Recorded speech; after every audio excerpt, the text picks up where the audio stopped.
All right, I'm going to call to order the June 2nd, 2026 Committee of the Whole meeting. Chair Streb should be with us momentarily. But first on the agenda is roll call.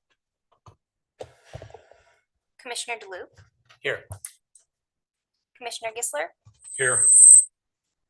Vice Chair Pro Tem Hepler. Here. Commissioner Mazer. Here. Commissioner Morales. Commissioner Ray. Present. Chair Strebs. Vice Chair Taylor. Here.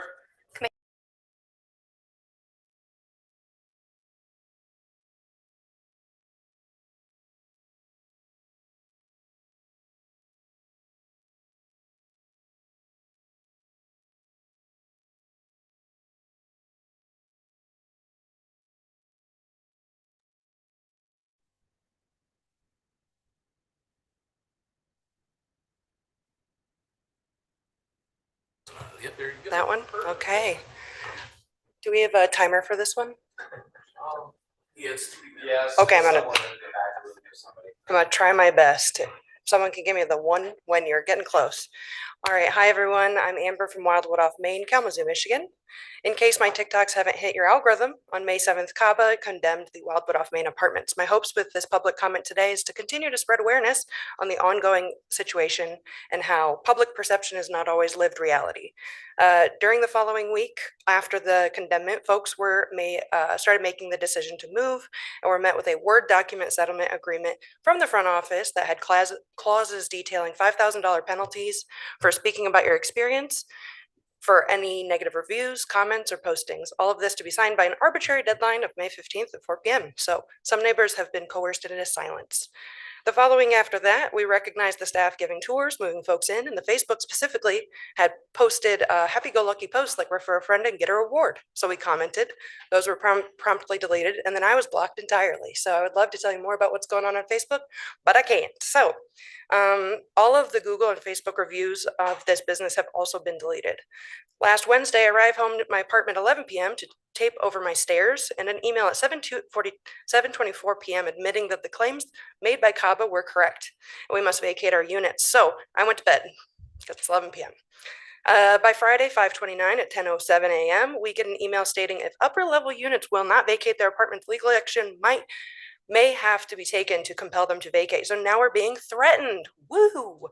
A few short hours later at 4:27 p.m. on Friday, somehow they've changed their tune. Rejoice. No rent will be charged for June per the owner of the property during interviews with local news stations. Small win. We love it. After direct questioning, I received updates that the hotels will be putting it on the Wildwood account directly, not on our cards to be reimbursed. That was the original offer we were given. And pardon me if I don't want to trust them with my money at all, because they have not prorated May rent also. So I digress. They'll also be extending the hotels through until the renovations are completed. 1 minute. Okay, I'm zooming. So I pack up and I head to the hotel. Saturday, I receive a call from management trying to convince me to go into a hotel, which is strange because I'm already in one. So their management of this is whack. But anyways, brush that off, move on. After talking with upstairs neighbors, this isn't the case for them. They're cherry picking folks to push into hotels, which is weirdly correlated with the amount of social media exposure that I've been creating. That's weird. How strange. Also, hi, Jeannie girl. I know you're watching this. Next Monday, so we get to Monday, bright and early, they have put June rent on our ledgers with enough yelling. By 11:30, they wiped it from our ledgers. But for the folks that have auto pay, that money's gone. So all this to say, public perception of the situation is softening with the reports of no June rent and hotel accommodations, but there's still a large group of us internally having to fight with clarity and consistency to get things done. So just letting you all know. Thank you for listening.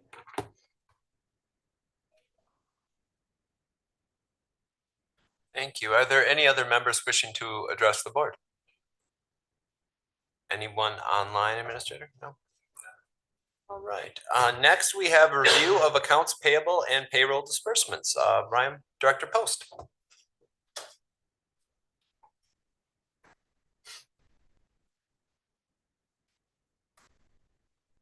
Good afternoon, Vice Chair Pro Tem, Board of Commissioners, Mr. Administrator. This afternoon, we have an accounts payable claims list totaling $6,682,805.79 is presented for review. Of this total, the Board of Commissioners is asked to approve claims totaling $5,274,586.72. Payroll disbursements totaling $4,609,192.15 are presented for the May 22nd general and special, along with the May 29th elected payrolls. With that said, we welcome any questions from the board.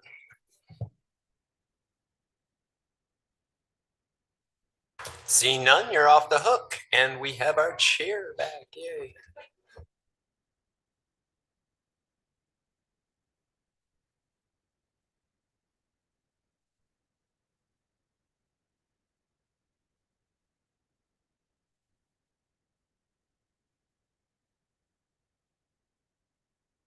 Absolutely. Yeah, next up, we have a resolution to amend lake level orders and establish a normal lake level for Sunset Lake, but I think that is more for construction of Sunset Lake. We've already established a lake level for Sunset Lake, but any questions that anybody has? Okay, this is next up. We have a proclamation honoring the service and leadership of Catherine Kathari, PhD.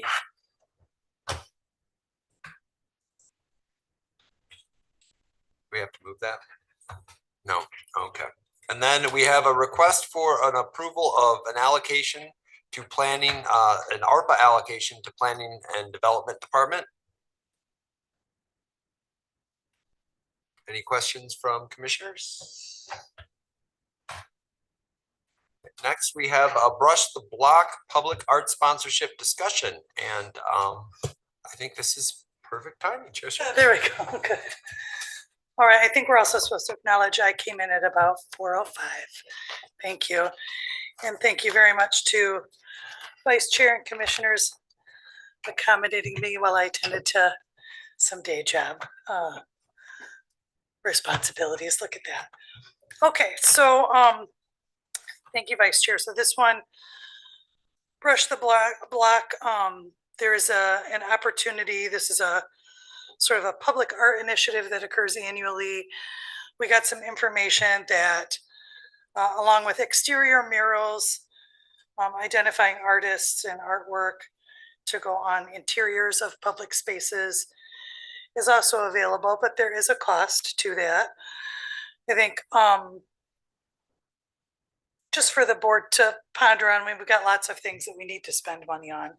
And it is about a $10,000 cost if we wanted to consider the space I'm advocating for, but it's just in the, I don't know what you call it, the atrium or the, is that what you call it? The light well in the Justice Center. So there was an intention for there to be public art throughout this space, but that was ultimately cut from the budget as things changed through construction. And so now we just have a giant blank white space in one of our most important and prominent public spaces in the county. And, you know, thinking about what the value of public art is and how that helps to both inform and inspire people that work and interact in government space together. And is this anything that the board wants to entertain or consider further? Or is it something there is not an appetite for?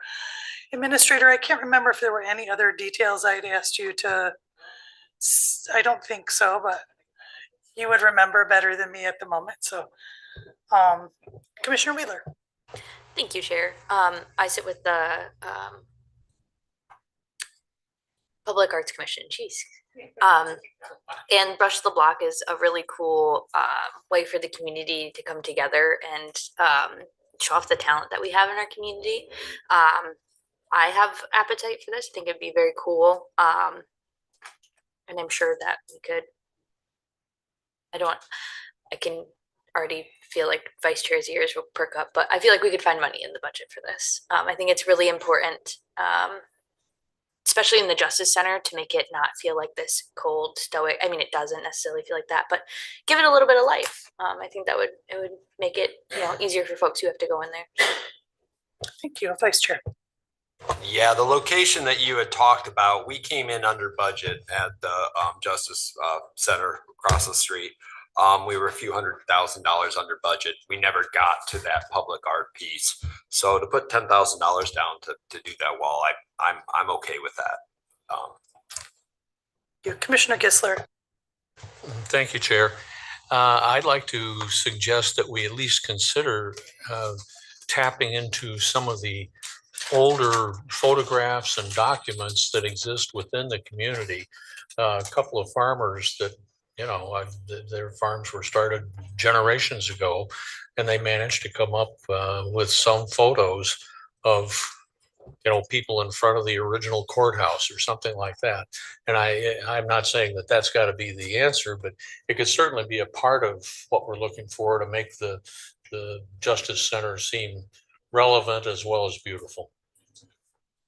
Maybe if there's appetite from the board, that's sort of something we could put forth in the call to the artists, to consider how to incorporate some of that historical imagery of some sort, like you're referencing.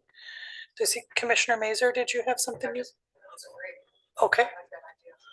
Who else has thoughts? Hearing I like that from Vice Chair Pro Tem. Okay, am I hearing any opposition? Commissioner Ray? Comfortable?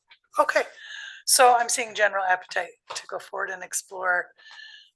Thank you to the commissioners for that. I think it will be a benefit to look forward to that.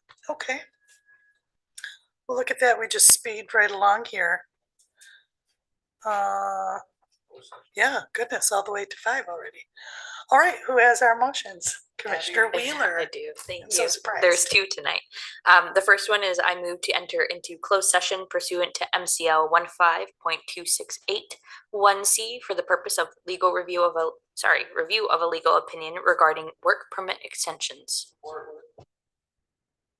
Motion made by Commissioner Wheeler, supported by Vice Chair Taylor.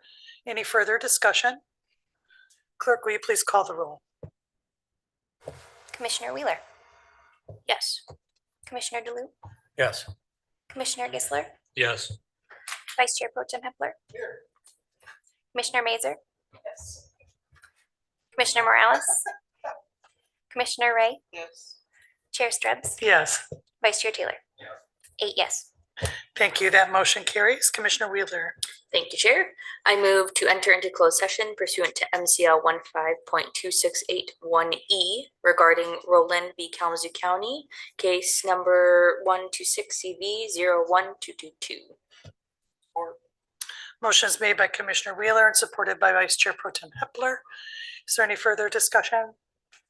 Clerk, please call the roll. Commissioner DeLupe, Yes. Commissioner Gisler, Yes. Vice Chair Pro Tem Hepler. Yes. Commissioner Mazer, Yes. Commissioner Morales, Commissioner Ray, Yes. Chair Strebs, Yes, Vice Chair Taylor, Yes. Commissioner Wheeler. Yes. 8 yes. all right, that motion carries. We are adjourned to closed session.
All right, we will return to session.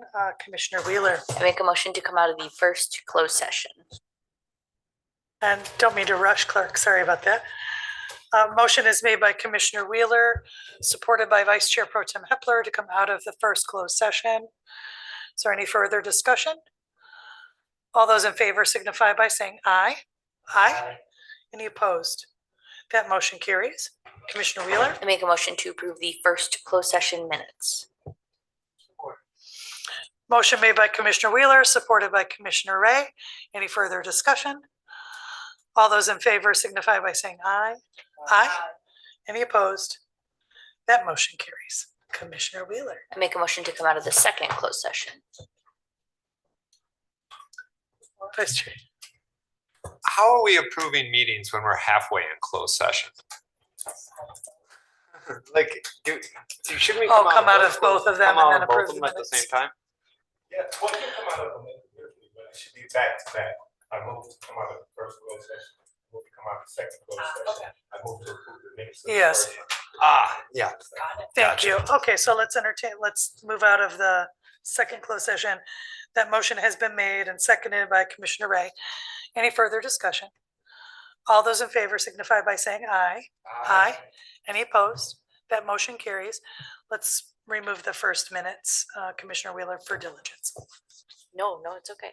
So we've come out of both closed sessions. Now I move to approve the closed session minutes for the first closed session. There we go. All right, motion made by Commissioner Wheeler, supported by Vice Chair Pro Tem Hepler to approve the minutes of our first closed session. Any further discussion? All those in favor signify by saying aye. Aye. Any opposed? Motion carries. Commissioner Wheeler. Okay, now I make a motion to approve the second closed session minutes. Motion made by Commissioner Wheeler, supported by Vice Chair Pro Tem Hepler to approve the minutes from our second closed session. Any further discussion? All those in favor signify by saying aye. Aye. Any opposed? That motion carries. With that, we are adjourned. Sorry, I owe everybody.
It's on.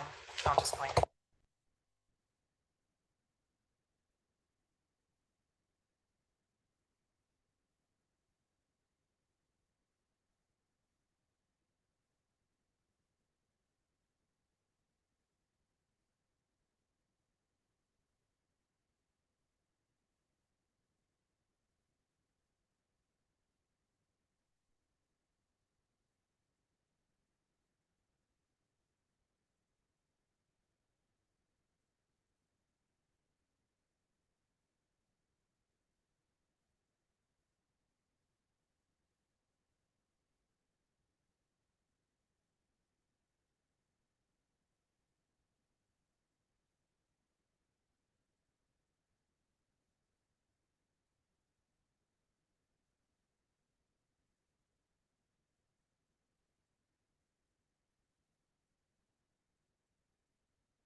All right, thank you. I've been prompted by my kind colleagues to get it going. I'm going to call to order the Kalamazoo County Board of Commissioners regular business meeting. Clerk, will you, for June 2nd, 2026, clerk, please call our roll. I'm sorry, I'm getting way ahead of myself. Invocation and reflection. Who is assigned? It's me tonight. Thank you. That will be led this evening by Vice Chair Pro Tem Hepler. Thank you. Thank you, Chair. Heavenly Father, we thank you for the many blessings you have bestowed upon us. Please let us reflect on them and help us guide us to making good decisions for Kalamazoo County, its residents and businesses, that they may all benefit from your wisdom and the many goals that you set. And forgive us for when we don't get to the finish line with those goals. With that, amen. I pledge allegiance to the flag of the United States of America and to the republic for which it stands, one nation.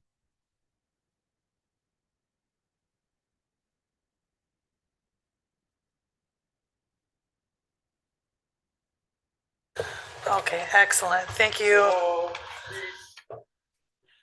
Thank you. Madam Chair? Commissioners. Yes, Council. My apologies. I do understand that the Brownfield hearing was noticed for 6:30. So if you please call that to order and adjourn to the call of the chair. Thank you. Thank you, Council. I will do so. I'll call to order our Brownfield hearing at 6:33, and I will adjourn that to the call of the chair. Thank you, Council. Okay. Just kind of try to keep me bobbing and weaving up here as we like it. Okay, let's go now. It is finally item number 3, our roll call. Clerk. Commissioner DeLu, Here. Commissioner Gisler, Here. Vice Chair Pro Tem Hepler. Commissioner Mazer. Commissioner Morales, Present. Commissioner Ray, Present. Chair Strebs, Here. Vice Chair Taylor, Here. Commissioner Wheeler. Here. 9 here. Thank you. All right, we'll go to item 4, proclamations. We have item 2026-509. It's a request for approval of a 25-year proclamation honoring Peter Holt, who will not be joining us this evening. Entertain a motion. Motion is made by Commissioner Wheeler, supported by Commissioner Ray. Is there any further discussion?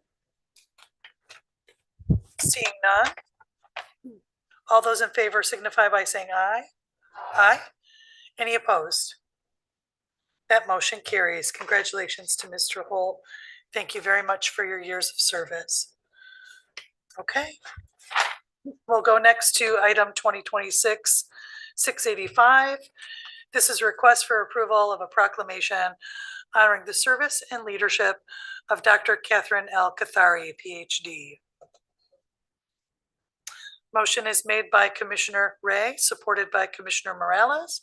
Is there any further discussion? Seeing none.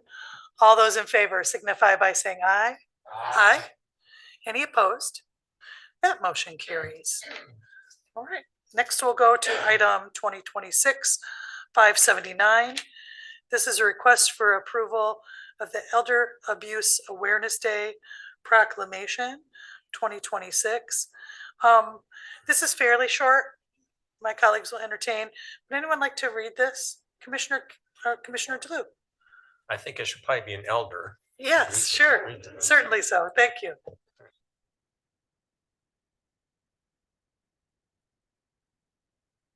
My glasses on. What a geezer. Oh, I know.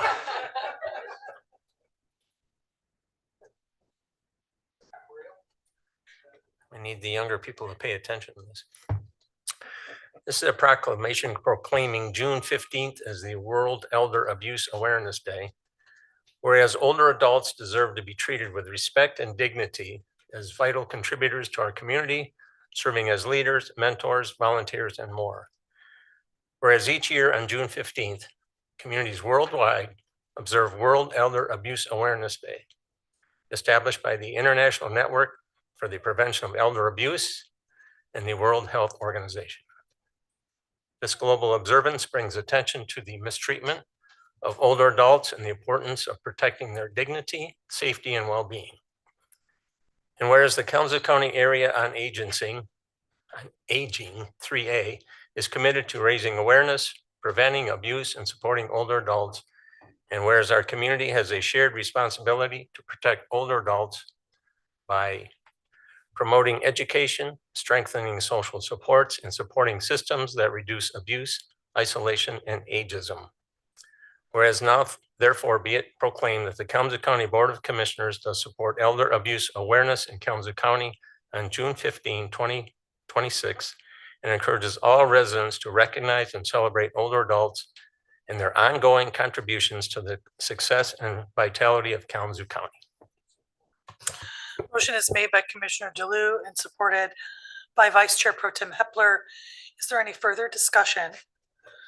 I will just add a brief comment. You know, as a mental health professional, I think sometimes the mental health needs of elders in our community are disregarded or unrecognized. There is a high prevalence rate of suicides in elders, particularly in elder males. We want to just recognize that people need one another. They need protection, care, support, and community, and to thrive. And people in our community who are our elders, we owe a great debt of service to. They built the whole society in which we live in today. So to honor and recognize that is important for all of us to do. Anything further? All right. All those in favor signify by saying aye. Aye. Any opposed? That motion carries. Thank you.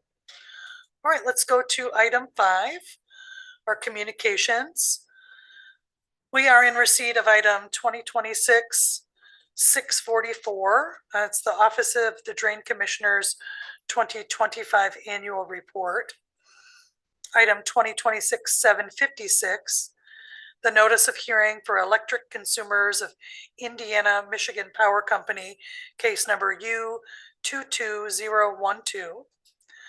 Item number 757, a letter from Aiden DeWeese, Feeding Broncos, requesting consideration of granting $25,000 to support a vital initiative providing free dinners to food insecure college students in our city from 2026 through 2027. And there was a question on this item. Do you want to pose the question, Vice Chair?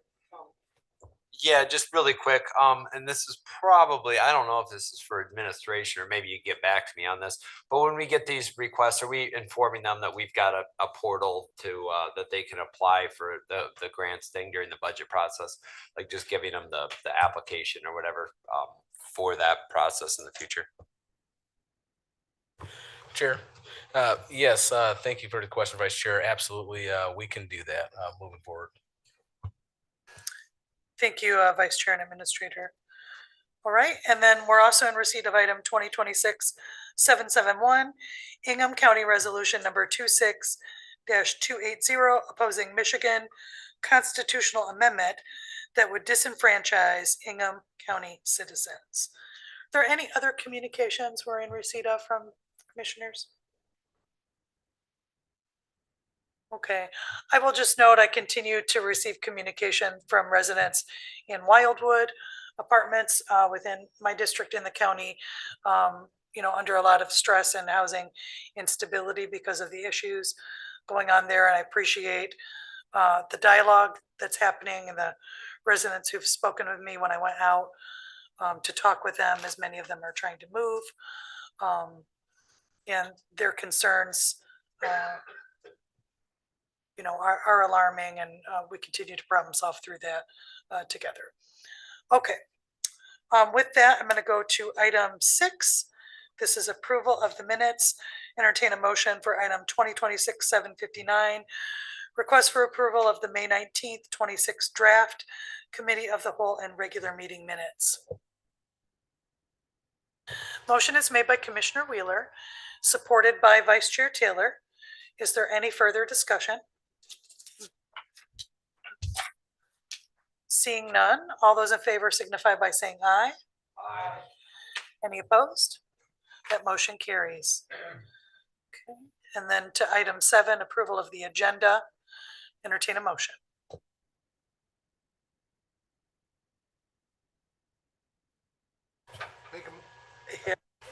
Make a motion to approve the agenda as presented. Motion is made by Vice Chair Pro Tem Hepler, supported by Vice Chair Taylor for the approval of the agenda as presented. Any further discussion? All those in favor signify by saying aye. Aye. Any opposed? That motion carries. Right, now we'll go to item 8, presentations. We have none scheduled for this evening. And then item 9, public hearings. Right, we'll go now to item 2026-564, public hearing for Michigan Housing Partnerships LLC, HTIF Brownfield Plan in Galesburg, Michigan. So I'll call to order the public hearing, Michigan Housing Partnerships LLC, HTIF Brownfield Plan in Galesburg. At this time, I'll call to order at 6:42. Is there anyone wishing to make comment or speak to the public hearing? Yes, welcome. Thank you. You're okay. I'm here to help. So you have a button on your mic stand with a little person on it. Yeah. And then that's going to turn on a little red light on your mic when it turns on. Good. Share your name, where you're from, and the floor is yours. My name is Helena Hayes. I'm the director of the Galesburg Charleston Memorial District Library in Galesburg. And I just want to say that as much as this property does need to be developed, it's needed to have something done with it for quite a while. And we do need decent housing in Galesburg.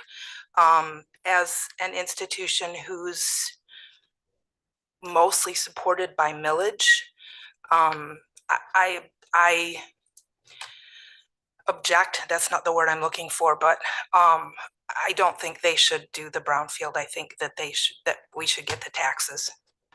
So it will affect what we can do as a library and what the community will be able to do moving forward. So that's my 2 cents. Thank you for taking the time and giving your input. That's appreciated. Okay, thank you.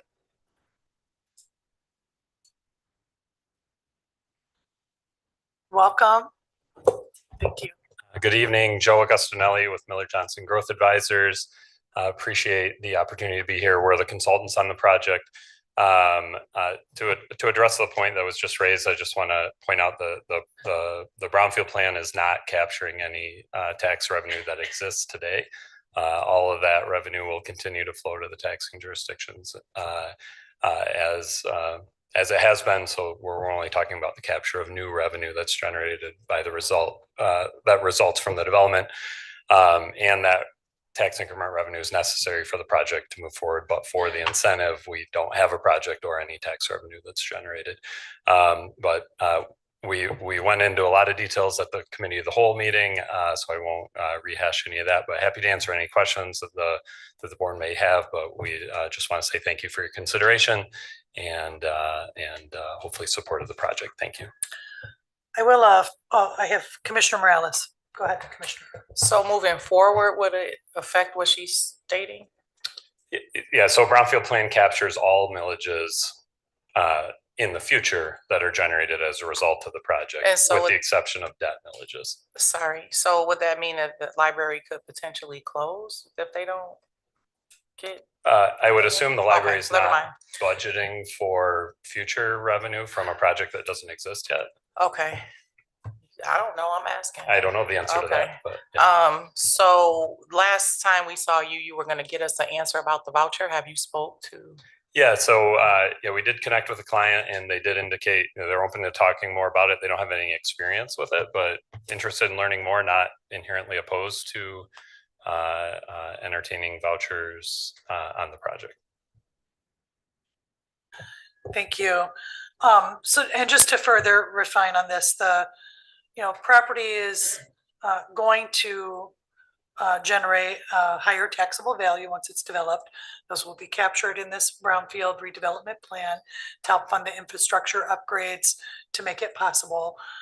At the time that the brownfield plan completes, the taxable value then opens back up, the millages then become available.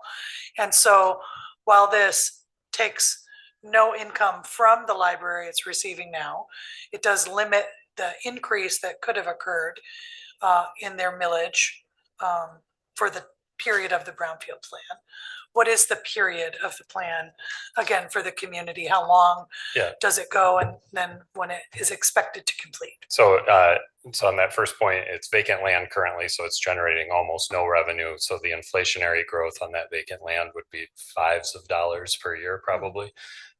So yes, that would be captured by the brownfield plan in addition to the revenue generated by the home sales. But the brownfield plan is proposed to be 30-year duration, 5 years of 25 years of reimbursement to the developer.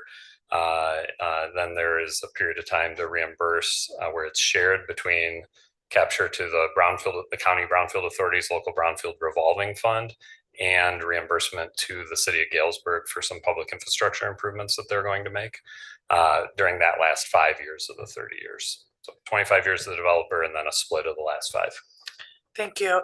And there are circumstances sometimes where the brownfield plan is completed earlier than expected. And that's because of a greater than expected growth in the taxable value of the property during the established term of the plan. Correct. Or there's a couple variables. So what's the future taxable value of these homes going to be? To the extent that they're higher than we're projecting in the model, that will accelerate repayment, as would inflation. We're modeling 2% inflation, which is conservative. If you look at the historical average around the county, we've been closer to 2.5% in many areas. So to the extent that that continues, that'll compress the duration of time. And then we're also assuming the plan assumes all of the eligible costs are actually incurred. The developer's only going to get reimbursed for dollars that are actually invested, invoiced to them, and we're able to document back to the brownfield authority for reimbursement. So to the extent we come in under budget or don't use the contingency that's in here, that would also, all of those factors would compress the duration. The maximum amount of time is that 25 to 30 years, but the hope is that it is shorter. Thank you for that by a year or two. clarification for community. So it's 30 years, but could be less depending on all of these complex factors. I had another question and I lost it. Commissioner Kistler, thank you. You're getting older. Joe, is the developer responsible for any infrastructure development or improvements?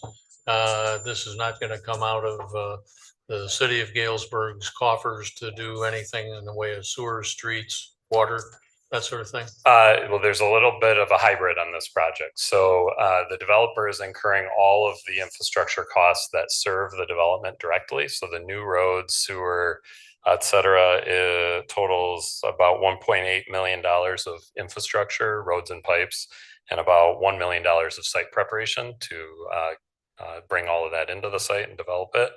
The plan then also includes reimbursement to the city of Galesburg for work that they plan to do on existing city streets that are adjacent to the development. That work's not necessary for this development to occur, but the city is leveraging this project as a way to make an investment in their infrastructure and receive a reimbursement over time.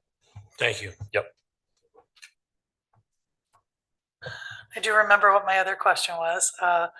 Takes some time to squirrel around sometimes. But it's also elevated the millage support for this particular development. Can you speak to that? Is there any housing millage funds that are used for this development? There is not a request for county housing millage. Our understanding was that single family home developments were not an eligible group in the last round. I know our clients are interested in doing that on projects if we can figure out a path forward in the future, but no, not at this time. Thank you. And that was just clarifying. Maybe I think our prior commenter was probably speaking to the library millage, but just wanted to clarify that the funding for this project is through the brownfield redevelopment plan. Last point, I'd asked when we talked about this at COW, if it coincided with a corridor study plan, if this was an identified parcel. It was not a parcel identified.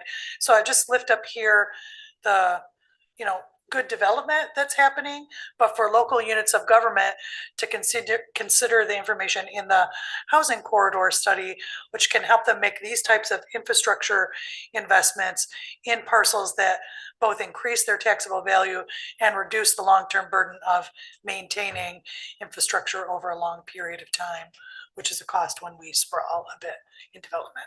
Okay, anything else? Not for you, I think. Thank you very much. Thank you so much. Okay. I think we have other interested. Did Macy, was that you that stood up or was someone else? Yes, please feel free. Thank you.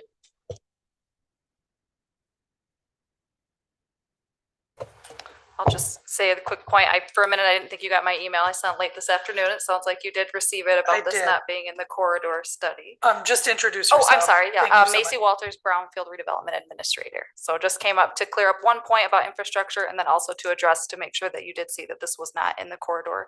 But in addition to the developer and the city putting in infrastructure, the Brownfield Authority is also going to be loaning $150,000 towards resurfacing on Battle Creek or Blake Boulevard as well. So they have a little bit of an investment in this project too. And then I will say that is regarding the vouchers, I've had a discussion with the housing director, Director Balkema, and they've just hired somebody to go ahead and handle that voucher program. And so moving forward, we're going to strategize together on what types of developments would be appropriate to receive those kind of vouchers. That way we can, keep this going and keep the conversation going. And then I mentioned at the last meeting that there is a likelihood of being able to use down payment assistance in a brownfield plan that might be able to be reimbursed as well. So I'm going to look in to see if those vouchers are something that might be able to count. I could see in the future, if it's allowable, creating some type of fund that the county is able to continue to participate in so that it would revolve back. Again, we need to look at exactly how that would work, but that would be considered down payment assistance in legislation. Good, that's an exciting exploration. Vice Chair. First off, thank you, Macy, for all the work you do on this. It's really taking this new legislation and able to apply it here in Kalamazoo County. We're definitely the leaders in the state and how we're using these sort of TIF policies to tackle the housing issue. I talked to you, I think it was briefly at the supervisors meeting about, and it relates directly to the comment from one of our constituents about the millage for the library. That there would be no reduction in their particular millage dollars. However, the growth and the increase in taxable values of millage rates in surrounding areas, surrounding a brownfield. I mean, if we were able to quantify those dollars or those amounts, maybe with equalization or the local assessors to try to figure out what that surrounding maybe parcels capture is or that increase, because that would kind of alleviate some of the concerns from some of the local taxing jurisdictions on, hey, we're going to lose our X amount of future growth, but you're going to get it in this thing. Not only are you going to get it in 30 years, but you're also going to get the growth of the surrounding parcels as well. Yeah, and I will add that I have started looking into that as well. I believe Flywheel might be a good resource. I've talked to our brownfield general consultants, and it's a big project to start if it hasn't been started yet. So it's good though. Somebody needs to be working on it. So we are trying to figure out how we can put our heads together and see what the fiscal impact is locally. Like once you get outside of that brownfield plan geographical boundary, because so the public's aware, a brownfield plan sets a geographical boundary with kind of like a time clock on it for how long the property taxes are captured and for which area. So it's not every single member in the community paying for it. It's specifically a designated site, and it is listed in the brownfield plan what that geographical boundary is too. Excellent. Thank you very much. So you need a more complicated analysis to do for us. Thank you. Welcome.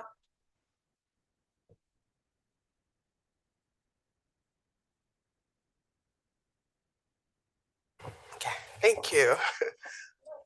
So my name is Joyce Elele. I'm from the Small Business Administration Office of Disaster Recovery and Resilience, and I'm a public affairs specialist. So thank you for the opportunity to make this presentation this evening. So basically, the information we're sharing is that following the tornado of March 6th, Small Business Administration has been in this Excuse me, area. ma'am. I'm sorry. Pardon me, counsel. Thank Yes, you. that's fine. This matter right now is a public hearing related to this brownfield redevelopment plan. Is Oh. that anything with which you have to speak to at this time? No. Okay, thank you. So we'll have public comment time, which will be available, and you can make the comments. Oh, I'm on this sorry. matter at I that missed time. it. Thank That's all you. right. Thank you very much for coming forward. All right, is there anyone else wishing to speak on this public hearing?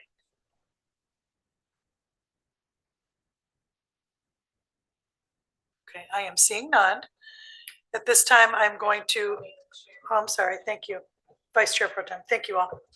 I'm sorry. Thank you, Chair.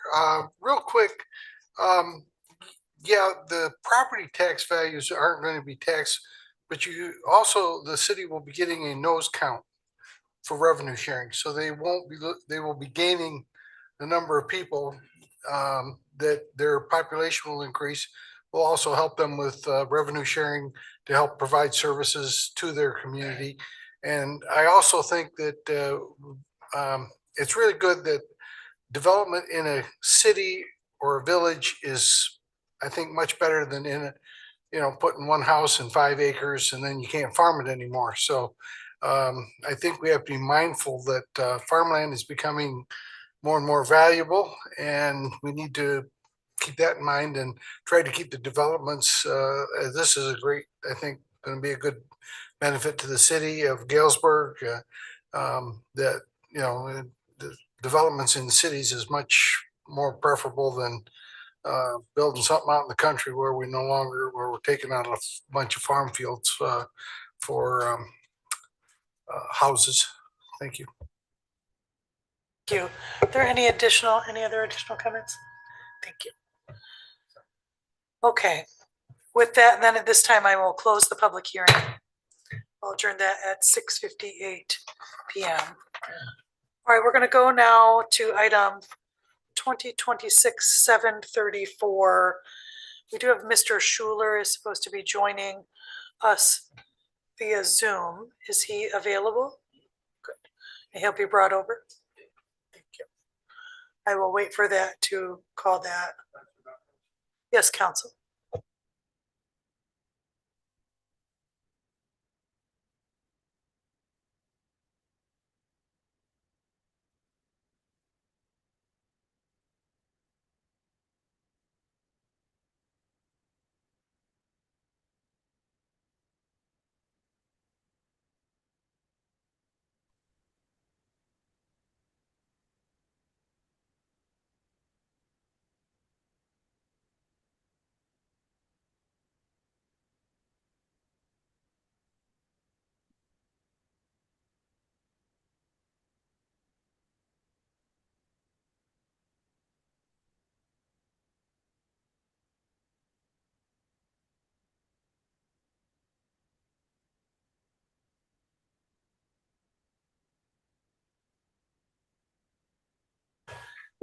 Mr. Schuler, just test our communication. Are you able to hear me?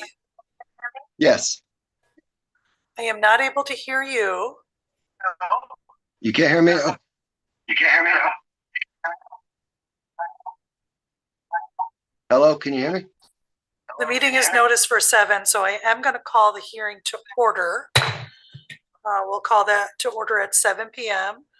This is for FOIA Appeal R018390-050126, but we'll work on getting our communications established as well. I can hear you fine. I cannot hear hear me. you. You can't hear me. I'm sitting right here. Everything's turned on. It's all right, we'll work it out. I think administration is working to problem solve. Okay. Okay. Mr. Schuler, it looks like the communication is on our end is the issue. So back staff can hear you, but we cannot in chambers. So they're problem solving that for you. We'll have a resolution here shortly, okay? Okay.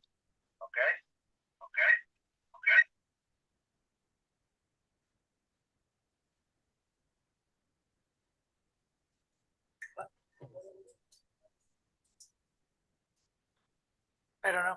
Good question.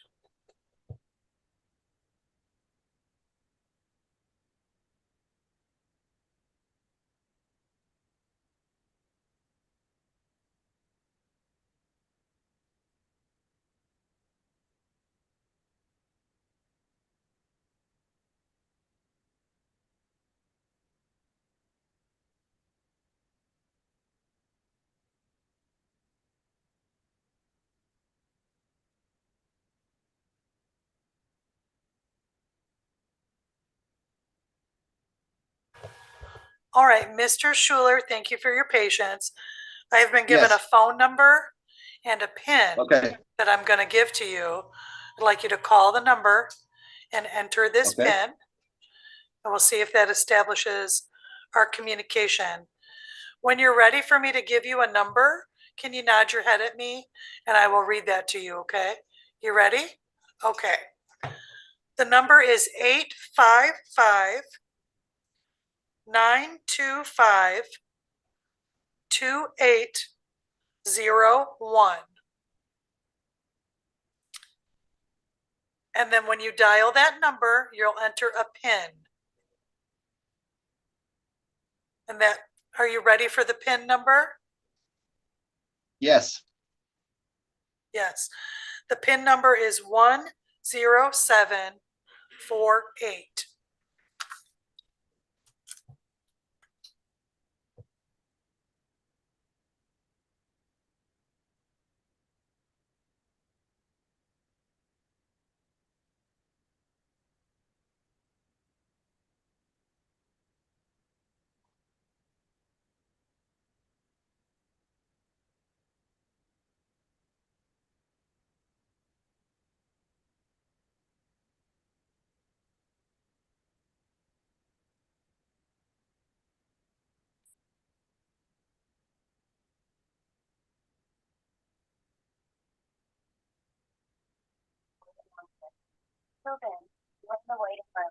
Hear the meeting audio. For more options, press star. Press star. Okay, can you hear me?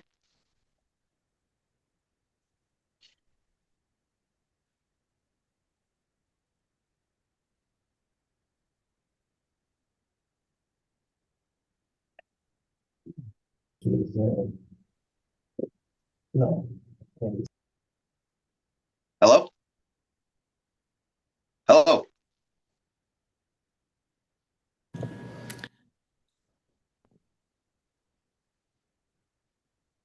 think we're Stop, still this is all having happening. problems with our internal settings, Mr. Schuler. I That, appreciate your ongoing patience. This matter is important to you and we are going to address it with you this evening.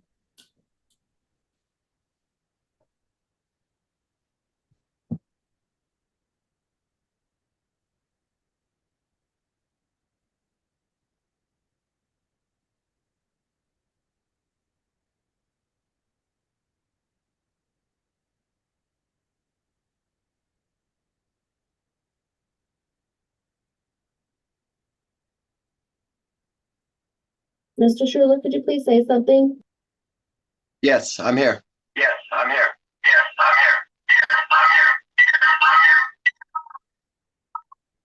I'm here. I'm here.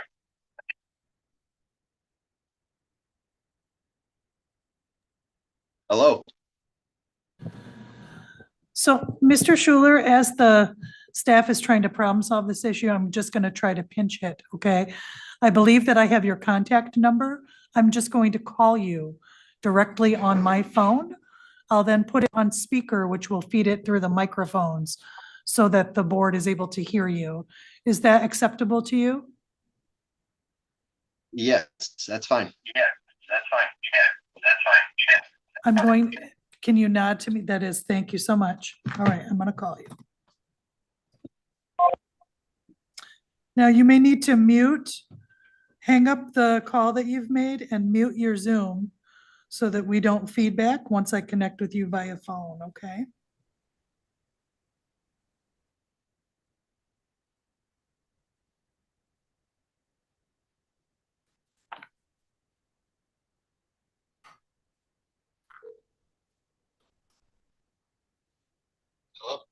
Hi, is this Mr. Schuler? Yes. All right, you are on. I want everybody in the room to hear what I'm about to say here. Mr. Schuler, Mr. Yes. Schuler, if you could please, you've been very patient. I'm going to open a proceeding in which you will have an opportunity to share all that you have to say. If you give me just a moment, okay? Sure. Thank you so much.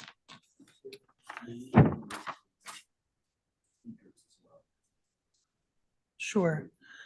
And I greatly, again, appreciate your patience. If you would please mute your speakers that are on your computer. Yeah, they're muted. They're muted. Okay. Excellent. So, okay, thank you very much. Okay. I think you can hear me this way, and then the board will hear you through my microphone. Okay. So thank you. We have called this meeting already to order at 7 o'clock. This is a formal hearing under the Freedom of Information Act, or FOIA, on an appeal of the decision of the Kalamazoo County's FOIA Coordinator and Corporation Counsel.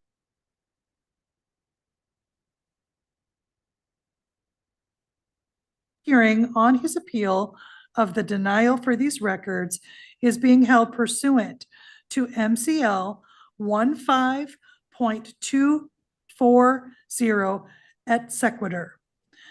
Mr. Joseph Schuler is participating with us by Zoom.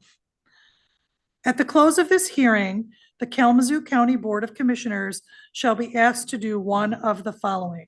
1, uphold the decision to deny the requested records made by the FOIA coordinator, either in whole or in part, or 2, to reverse the denial of the request for disclosure and grant the request for the records. For any final decision which denies any part of the requested records, this body must advise Mr. Joseph Schuler in writing within 7 days, not only of the decision to deny the request and any reasons or authority for the decision, but also, and importantly, of the right to appeal by filing a petition with the circuit court. At this time, I'm going to turn the matter over to Corporation Counsel Lewis L. Smith, who will provide further background regarding this matter. We'll begin with that. Counsel, the floor is for you at this time. Thank you, Madam Chair. Per Michigan's Freedom of Information Act, Mr. Schuler made a request for certain records of the 8th District Court. This request was received by the county on April 30th, 2026. However, before a response could be rendered, Mr. Schuler emailed the county's FOIA coordinator narrowing the request. On May 5th, the request was formally denied per MCL 15.232H4, also known as the Judiciary/Court Record Denial. Mr. Schuler's request and appeal were both for the district court's metadata and infrastructure records held by the IT department. However, while kept on servers maintained by the IT department, that data still belongs to the 8th District Court and is therefore excluded from disclosure under Michigan's FOIA statutes. Please note that this request stems from a matter Mr. Schuler was involved in, which was heard in small claims court in the 8th District Court. Court administration, in a letter dated May 7th, 2026, provided Mr. Schuler with copies of all the documents that were included in his file. These were provided subject to Michigan Court Rules MCR 8.119G and MCR 8.119H, which define what court records are subject to disclosure. Therefore, under the FOIA statutes and Michigan court rules, the request for the metadata sought by Mr. Schuler must be denied. Thank you, Madam Chair. Thank you very much, Corporation Counsel. All right, at this time, this is your opportunity to be heard. So Mr. Schuler, you've been present at this hearing. And at this point, if you'd like to make a statement regarding your request for the records or provide this board with any further information, this is your opportunity to do so. The board then may also ask questions of you or of our Corporation Counsel. Mr. Schuler, that floor is yours. Thank you for your patience. Thank you. My name is Joseph Schuler. I'm here today to formally appeal the decision made by FOIA Coordinator Carol Babcock regarding my public records request. Reference number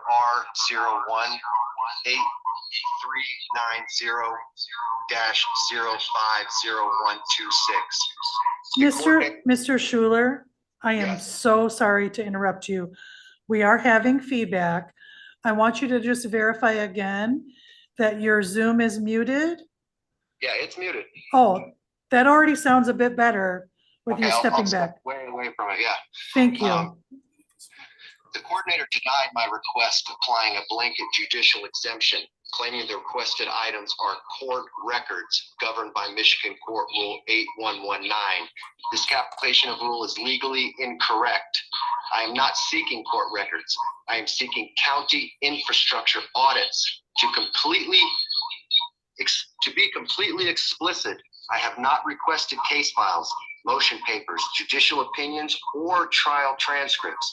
Those are court records. Instead, my request is strictly limited to IT infrastructure data, specifically server access logs, backup metadata, and administrative system traffic. There is a fundamental legal distinction between the adjudicative records of a court and the technological infrastructure that hosts them. The physical and virtual servers in question are purchased, maintained, operated, and owned by the county's IT department, which is a public body fully subject to the Michigan Freedom of Information Act. The IT department acts as the digital landlord. The courts are simply a tenant using the network. Administrative logs showing server backups and access metrics are standard administrative county records, not judicial products. Allowing a blanket court record exemption to shield the county's own IT infrastructure sets a dangerous precedent that completely undermines local government transparency. Furthermore, I have acted in continuous good faith throughout this process. On May 16th, I voluntarily narrowed the scope of this request, withdrawing 4 full items and targeting precise timestamps to completely eliminate any unnecessary administrative or financial burden on county staff. This is a highly focused, easily pullable extraction of server metadata. MCR 8119 exists to protect the integrity of lawsuits and judicial decision-making. It does not exist to hide operational logs of county-owned hardware. Therefore, I respectfully ask the board to reverse the coordinator's denial and direct the IT department to produce the narrowed infrastructure logs. Thank you for your time and consideration. Thank you, Mr. Schuler, for your patience and your polite presentation to the board at this time. Commissioners, this is an opportunity for us to pose any additional questions, to find any factual information, Mr. Schuler or counsel. Do you have any questions? Commissioner DeLu. Hi, Mr. Schuler. My name is Dale DeLu. You talked about wanting records or in reference to the technical infrastructure data. I guess what I'm curious about is what are you hoping to gain by this? What if you got all the court files in reference to your case? What do you hope to learn or gain from obtaining the information you're seeking? Well, I have filed fraud on the 8th District Court and the 9th District Court in Kalamazoo for the county clerk's tampering with the Register of Actions. I need to verify exactly who did it so that I can bring it in front of them correctly. Madam Chair? Hold on. Do you have a follow-up, any additional follow-up, Commissioner DeLu? Corporation Counsel, you'd like to opine? Yeah, thank you, Madam Chair. Commissioner DeLue's point also, the clerk's office went in to update his address. And then to double check that it was corrected. That's when, that would also show in the metadata. But for what he's asking for, it gives a little bit more than that, and it goes to security issues also, as well as potential violations of the software license. Thank you. Thank you, Council. Commissioner Ray. Thank you, Chair. Just wondering if Corporation Counsel can speak to what parts of what he's asking for poses that security risk. Go ahead, Council. Thank you. Madam Chair, in the packet that you were provided, I believe that there was a printout of what that metadata might look like. And the metadata, it can reveal about weaknesses in the system if they do exist, or certain, can pose certain security risks. And if you've ever seen the metadata, it looks a certain way, it's different than what we might look at as opposed to the end result of the software that we're using on our screen. So there is some technicality in that metadata, Madam Chair. Thank you. Thank you, Commissioner Ray, and then we'll let her finish her train, then we'll go to Commissioner Morales and then to Vice Chair Taylor.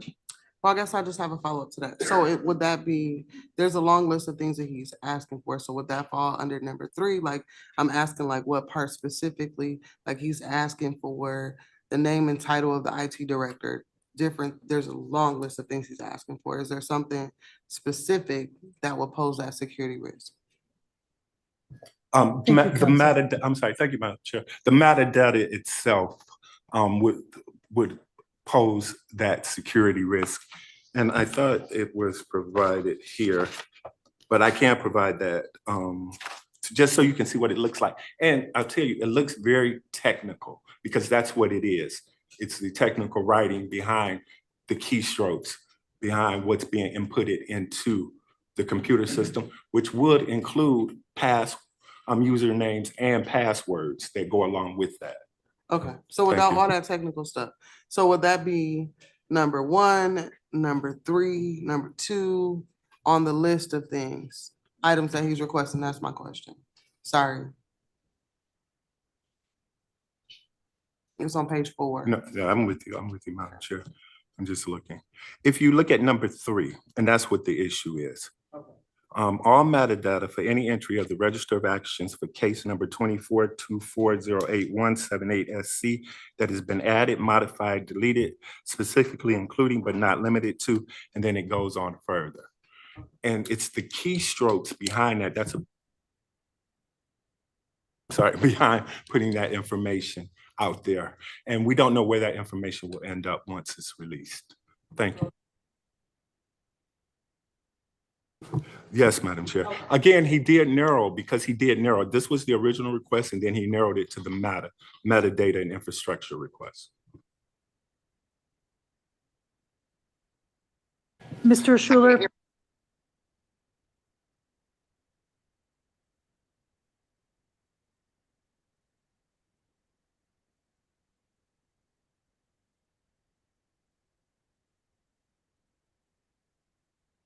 I'm sorry, my mic was not turned on. I'm working multiple devices at the same time. I appreciate your patience. I also appreciate your respectful discourse with me while we go forward. I did not know you couldn't hear till you articulated that to me. So I am going to problem solve that for you, okay? Did you hear questions that were just posed by Commissioner Ray? No. Okay. Thank you. I have a rebuttal for all your answers without even hearing what you're saying, because I know exactly what you guys are going to say to try to cover this up. I will give you an opportunity to provide that. I also can ask the parties to reenact that question and answer concisely for you if you would like. Sure. Thank you. Commissioner Ray, will you please restate the question? And I'll see if I can get him to hear it appropriately. Yeah, so my question was, which part of his request will pose a security risk? So I will restate that, Mr. Schuler. Commissioner Ray had asked, which part of your request would create a security risk. Corporation Counsel is going to reply to that. Corporation Counsel, can you please reply? And if needed, I will restate for our interested party. Thank you, Madam Chair.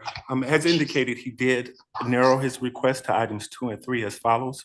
I request only the user account ID, username, and exact time state, date and time of day of any access event that created, modified, or deleted the following specific entries in the register of actions for his case. The metadata will show the password along with security details for that particular software that is being utilized. And that's why it poses a security risk. And both the court rules as well as the FOIA statutes protect those under the judicial court exception. Thank you. Mr. Schuler, were you able to hear that response from counsel? No. I apologize for laughing because he went on a long time, which is hard for me to articulate concisely to you. And I'm going to attempt to do that. And then I will ask him to break it into nuggets for me so I can convey to Mr. Schuler as he has a right to hear. So he spoke to Commissioner Ray's question that what posed a risk. You did narrow your request to items 2 and 3. He reviewed the components of what those items would be that were narrowed and articulated further that it was metadata in itself that provided information on particular keystrokes, which could present a security risk to the IT infrastructure related to the court. Counsel, is there anything further to refine to that summation? No, Madam Chair, just only that these items are protected both by the Michigan court rules as well as the Michigan FOIA statutes. And the counsel further stated he felt that these were protected by Michigan court rules and the FOIA statute. So Mr. Schuler, now that you've heard that testimony here in the hearing, please go ahead with your retort. Thank you. Yes, the Michigan FOIA allows for eradication of specific highly sensitive security codes or passwords, correct? If a genuine risk exists, it does not allow for a total denial of access logs. The county routinely audits its own systems, and pulling a simple timestamp confirmation or a backup or a localized access log does not compromise network firewalls whatsoever. So you're dancing on very dangerous ice here. I want to remind you that what you're doing is you're blanketing the system. You're covering up something here. So why, you're saying that these aren't FOIA, they're not subject to FOIA, and they are. They absolutely are. I'm not asking for judicial records. I'm asking for infrastructure records. So that's what I want. And I don't want to be rude about it. And I've been very, very gracious through this entire 2-year process. So I'm up to the very last step to you guys know exactly what's coming next. Thank you. If you deny me this. Okay, Commissioner Schuler, we now have a question from Commissioner Morales. I'll confirm if you've heard that, and if needed, I will reiterate it to you. Commissioner Morales. So, hello, Mr. Schuler. I'm not a computer guru. So when we say username, that is the name that I created, or is that Montes Morales? Question 1. Mr. Schuler, Commissioner Morales has posed the question to you. Is the username that you're seeking one that a user creates, or are you looking for the name of the individual, such as Montes Morales? No, the MCR 8109 specifies that the rule applies to court records defined as case files, indexes, and dockets maintained by the clerk. Server backup, system metadata, and hardware access logs are completely absent from that definition. A system administrator log is an IT operational record, not a legal record managed by a court clerk. Thank you. And so my understanding from your response is that it's the actual username rather than the individual's first and last name that you're Right. seeking within. The your username that I need to log in to get That's to my correct. email. And so I this, already- Yeah, Okay, she has a yes, further question for you. sure. that he's saying yes to Yes. that. And then counselor, what you're saying is he would get that as well as our passwords. Correct? Yes, Madam Chair, and that the metadata could provide access to that. And So let me, go ahead. Commissioner Morales posed to council if that data then could also include the username and the password to that associated account. And Corporation Counsel articulated, yes, that it could present the risk for you to gain access to that information. Right. I stated that in my first rebuttal. I'm not asking for that data. But will he get it? My question is, if whatever we provide, will he get that information? Do we redact it? Like, why can't we just, if he wants to know if Montes Morales was behind creating the error, why can't we just tell him that? Because this computer says I'm being surveillance as soon as I log in, correct? And that y'all can check this, right? So I'll speak to this. The Commissioner Morales is asking, why can we just not redact a password from the data or let you identify who the person is that made the change in question? And I'm going to provide a response to that. Commissioner Morales, it is one of the things that this board could decide to do. We have received a recommendation from council, rather than providing metadata, we could determine, we'll identify the time, day, and name of the staff that made changes within the system. That could be something that it would be a partial denial with some approval, and he could still have the right to appeal that decision. And he's not in favor of that, correct? Commissioner Morales is wondering if you are in favor of that proposal, Mr. Schuler, where the name, date, and time of the staff involved in the changes provided to you, but not the technical metadata itself. Yes. I need to have the names of, I don't need the names. I already have the information of who the clerks are without their full name and username. I'm not asking for any of that. Actually, what I did was that I voluntarily narrowed the request on May 16th by pulling back 4 items pointing directly to specific limited timestamps. The extraction requires minimal effort. Modern IT server architecture logs these events automatically. It is a matter of running a quick query for those exact windows, not an expensive forensic investigation. I just need to know, I just need to have that information that I'm requesting. That the information that listen, before I narrowed it, everything that I was still subject to FOIA. The narrowing is just making it easier for you, which is all is subject to FOIA. You're blanketing it. Okay. That's all you're doing. Mr., if I may, Commissioner Morales, Mr. Schuler, if we provided you, I know you know the names of the clerks, but if you were provided the specific clerk that made an amendment in the record, the date and the time, without the metadata, is that sufficient to you? I need the metadata. I need it all. Thank you. Commissioner Morales, you had additional Okay, and question? so you get that information and then what? If you get all of that information, Commissioner Schuler, what is the question? Well, I've been denied through the Michigan Supreme Court. So what would be the next step for me? I don't know. I'm asking you. She said she does not know. She's asking you that. The federal courts in Western District of Michigan.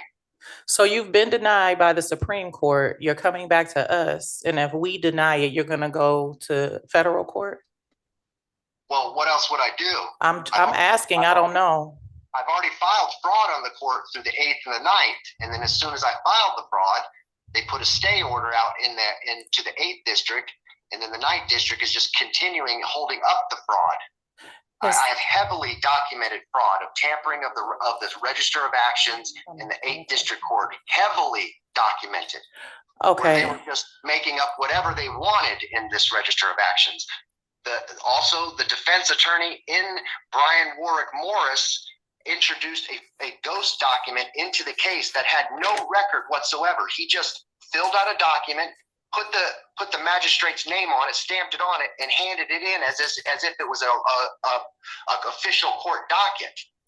It was an official court document. This is why I need to have this information so that I can find the collusion and I can find the correct information. So that's all it is. Now, if you deny me, that would trigger this a little bit easier. Now, it's just a matter of me taking the steps to file it back into the circuit court for appeal. And then if I get denied there, what does this look like to you guys? What does this look like to everybody in the room, in that room? It looks like you're kind of covering something up, doesn't it? Because I've not asked you to do anything that's not FOIA subject. Not one thing. So, Mr. Schuler and to Commissioner Morales, to clarify, his next step would be to file a I petition can in have circuit it. court. All Go right. ahead, Commissioner And Morales. so the last question, the harm that has been done, and then after he answers this, I would say call the question. Thank you. Commissioner, did you hear the question, Mr. Schuler? No, ma'am, I'm sorry. She wanted to know what is the harm that has been done to you?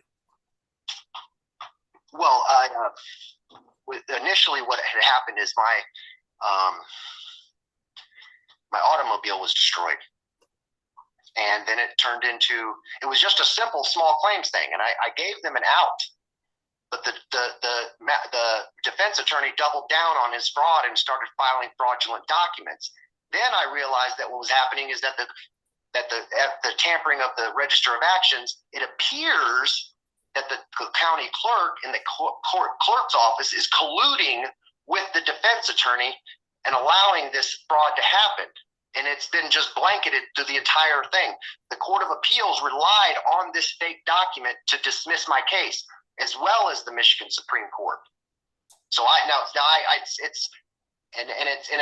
apparently in the 8th and 9th district, I am supposed to find the fraud when it immediately as it happens. But I have followed every single rule throughout this entire process.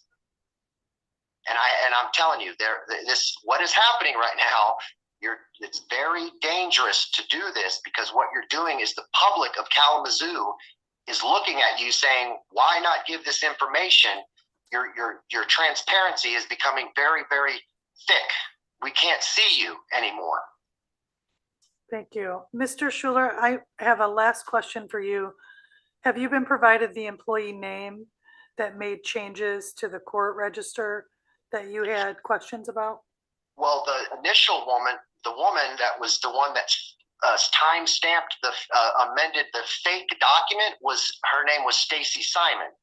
But after further review of the Register of Actions, it appears that there are several that have been doing it. And I don't have the exact names. I know that Kevin Titro, he is the chief coordinator there, and he handles the Register of Actions there, the chief. I don't have all that information right here in front of me. I apologize. Because I had everything up there on the front where my computer was, but that didn't work. And now I'm on the phone. Now I'm in the back room because I can't be near the computer for some reason. I know I have it off. So, but it appears that there's a few of them that are there that are causing it, and I believe that those initials are in my request, my initial request, and my later shortened request. So I didn't want to give too much to the county, so that they didn't have to get all the data and it didn't worry them. But I want to let you know that both the requests that I made, the narrowing and the first request for it all, it is all subject to FOIA. We certainly understand that is your viewpoint, sir. Then, just to clarify, you said you have been provided the names of the employees who made changes to the Register of Actions. I haven't been provided. I provided them myself, because obviously nobody told me who it was. I just put 2 and 2 together. I see. Okay. Are there any other further questions, Vice Chair? Yeah, just a couple of comments as I see this, just as one commissioner. The judiciary exemption, I don't believe applies to this. I think that I forgot the name of the gentleman on the phone, Francis Schuler, that he's asking for information that's housed within our IT department. Now, is concerned, and I don't know the answer to this because I am not a computer guru, what kind of security information and liability are we giving, and what is he requesting? I'm assuming that there would be some sort of scrubbing that would go down with anything that we gave him and trying to do it with the request.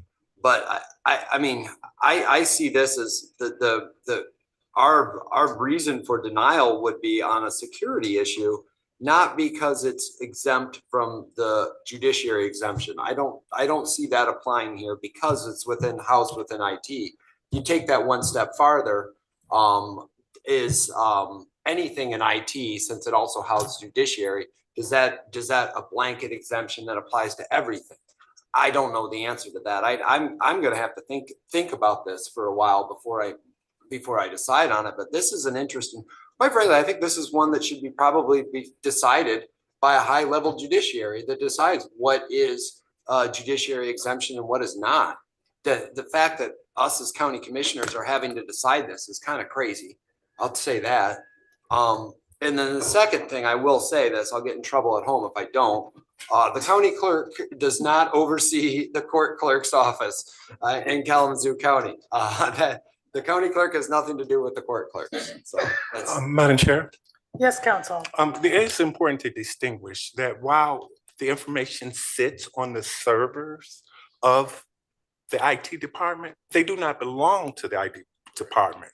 They belong to the department who generated that record. Here, it was the courts that generated that record. So even to the metadata, that still belongs to the court, just as any information generated by administration, the commission, belongs to the commission that may sit on those servers. It does not belong to the information technology department. It belongs to the department that generates it. Thank you, Madam Chair. I see that Mr. Lewis, friends with Judge Bell, has made his decision. Thank you, Mr. Lewis. Mr. Lewis is articulating his point, Mr. Schuler. Sure. Okay, I'm trying to sort through. All right, so we have a couple options. We can deny the request. We can partially or approve a request or amend components. I guess I do have one more follow-up. If any data were granted, under FOIA, information is also redacted for certain purposes. Is there any components of metadata which could be redacted that reduce any of the security concerns? Is that appropriate under a FOIA response? Madam Chair, in my experience, when I was with Deloitte and Touche, we reviewed the metadata, and there's no way to redact metadata and leave it with some meaningful purpose. And as stated under the FOIA Act, all writings have to have meaning in order to be released. Here, the metadata just would have. Thank you. So I'm just going to make a suggestion for the board to consider. Mr. Schuler wants to know which users at which time made changes to documents that related to his case. Yes. He would like to obtain that through metadata. Yeah, keep the passwords, all that. Yeah, I understand you want access to employee passwords. I don't want access to those. All I want is information that was changed, who did it, when it was done. Mr. Schuler, just a moment. You're not recognized. I was speaking at the time. Thank you. Okay, Sorry. That's okay. Sorry. So I would suggest that for IT review of the metadata provides the first and last name of the employee, the time, and the information that was changed, rather than the release of the metadata. If there's any support for that, we could entertain a motion, or someone can make a motion to deny the request, or I can't move a motion, or another motion is in order at this time. Commissioners? Commissioner Ray? I'll make the motion to release the person's name, date, timestamp of who changed any record at any time specific to this case, but no metadata. I'll support that. All right, there is a motion by Commissioner Ray, supported by Vice Chair Taylor, to release the name, the timestamp of any employee that made any changes to any of the documents related to this case at hand. Now we will open that up for discussion. Council. Thank you so much, Madam Chair. Just in regards Tomorrow would have been the 10th day by which this body would have to respond to this request. And with Mr. Schuler's permission, I would like to at least discuss with the court what that might look like and respond to him by Friday, if that's possible, if this motion passes. I would just like to inquire, counsel, does a response to this request need to be made by this body at a public hearing? At a hearing. No, Madam Chair, because your custom is practice is that the entire body debates and then the chair makes the decision, I believe, based upon what the discussions are. So no, Madam Chair. Okay. Mr. Schuler, did you hear the proposed deferment until tomorrow for a determination by this board chair on the release of that information? Council wanted time to confer with the court for the the requested release and what that might look like under the FOIA statutes as well as the court rules. We again tomorrow, that's fine with me. Yeah, I'm sorry, he asked for until Friday, Mr. Schuler. Friday, that's fine. Okay, so I'm hearing Mr. Schuler is in agreement that Corporation Counsel will follow up. I'd like to just see by consensus, as I have to make the decision as board chair by Friday now. The proposal, the motion, well, we have a motion on the floor. So we will vote on that motion unless there's additional debate. And then it's up to the board chair then to make the determination. I can regard or disregard your motion, whether the motion we are under Okay, discussion. it actually says in our packet, this may be determined by vote this evening or next meeting. And so I'm wondering if we can get I'll clarify. more time. or- Council clarified with me that, as he stated, tomorrow is the 10th day deadline. So the vote at this meeting or the next was inaccurate. Mr. Schuler has now agreed to extend past 10 days till Friday, which we appreciate him doing. But next meeting is not, yes. Okay. Commissioner Ray. I'm sorry, I just need clarity. So if the motion passes, whatever conversation happens with the court and Friday, you wanna deny the request, you can do that without speaking with us I first? can. Ultimately, the authority on the decision is mine. We would move this motion because I want to verify I have consensus of the board in support of some release of the information. That will certainly be where I will lean to act unless I receive other information of pertinent regard from council, of which I would share to the Board of Commissioners if that impacted my decision. Okay, so can I ask a follow-up question? What is the purpose of this if we make a motion, we vote, it passes, and then you want to make a different decision? We just wasted 45 minutes of our time. Well, we had to hear him at this meeting. Okay. We did not necessarily have to entertain a motion. Okay. But we were doing that in deference to the will of the board. Okay. Commissioner Morales?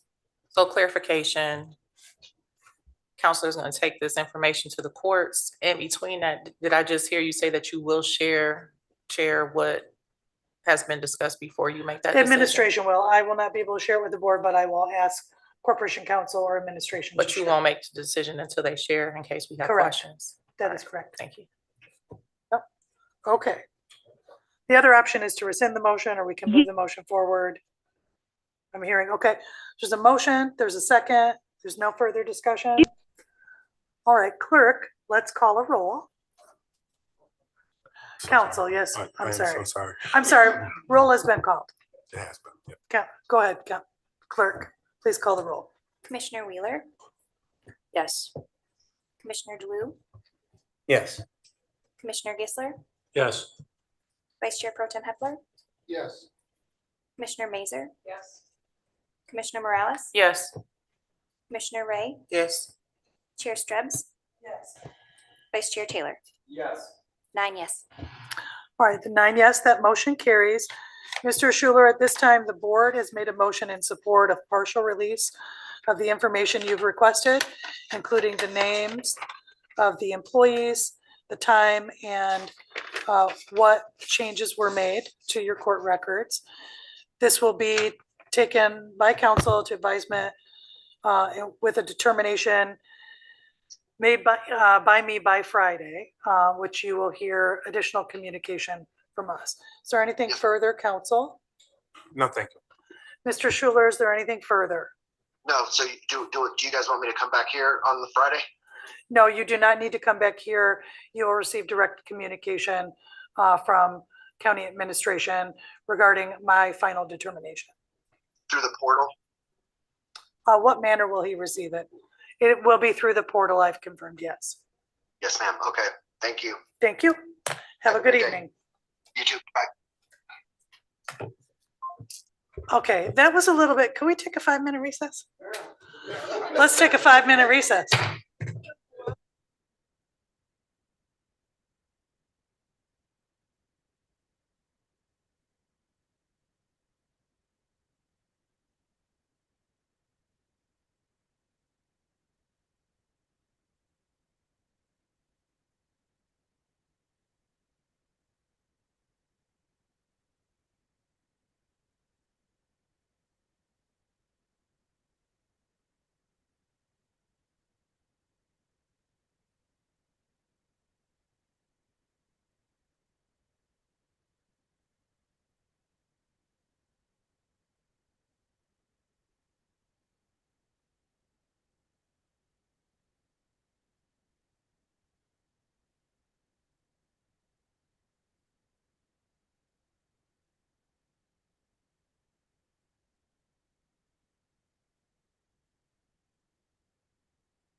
Testing, testing. Can you hear this? Testing, testing. Yes, clear, but can the room hear you?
Testing, testing. Can you hear me? Testing, testing.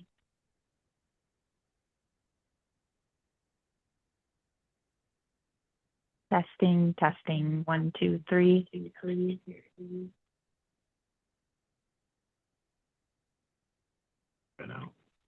Testing, testing. 1, 2, 3. Oh, no. Testing, testing. 1, 2, 3. All right, you talk into this. I'm gonna go plug the speaker. Just make sure we can hear it. Yeah. See if it can work. Like the worst shit ever. Like 9 points of failure.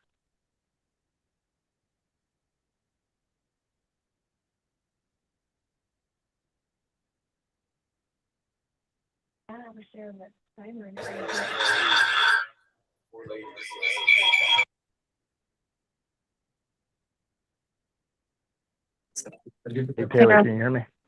Oh, yes, I can hear you. You can hear me? Yes, I can hear you. I can hear you good on the phone. The problem is I can't turn on this microphone to amplify it, or it gives me feedback. I can't turn on this microphone to amplify it, or it gives me feedback. Yeah, could we use the puck, do you think? If it's connected to my phone? I guess, why is it giving feedback? I don't know. I'm connected in Zoom. Since we can hear him in the call and through public. Well, we could input. probably turn down the input on that mic. So we can try and take the gain down on the mic. Okay, so if we turn it on, do we turn the volume down on it, or is it something you do on the back end? I can do it on the back end, I think. Okay, so The lectern. Kevin just turned the volume all the way down and the mic is off. So do you want me to turn it on and turn it back up? I'm trying to think. So how would the board hear?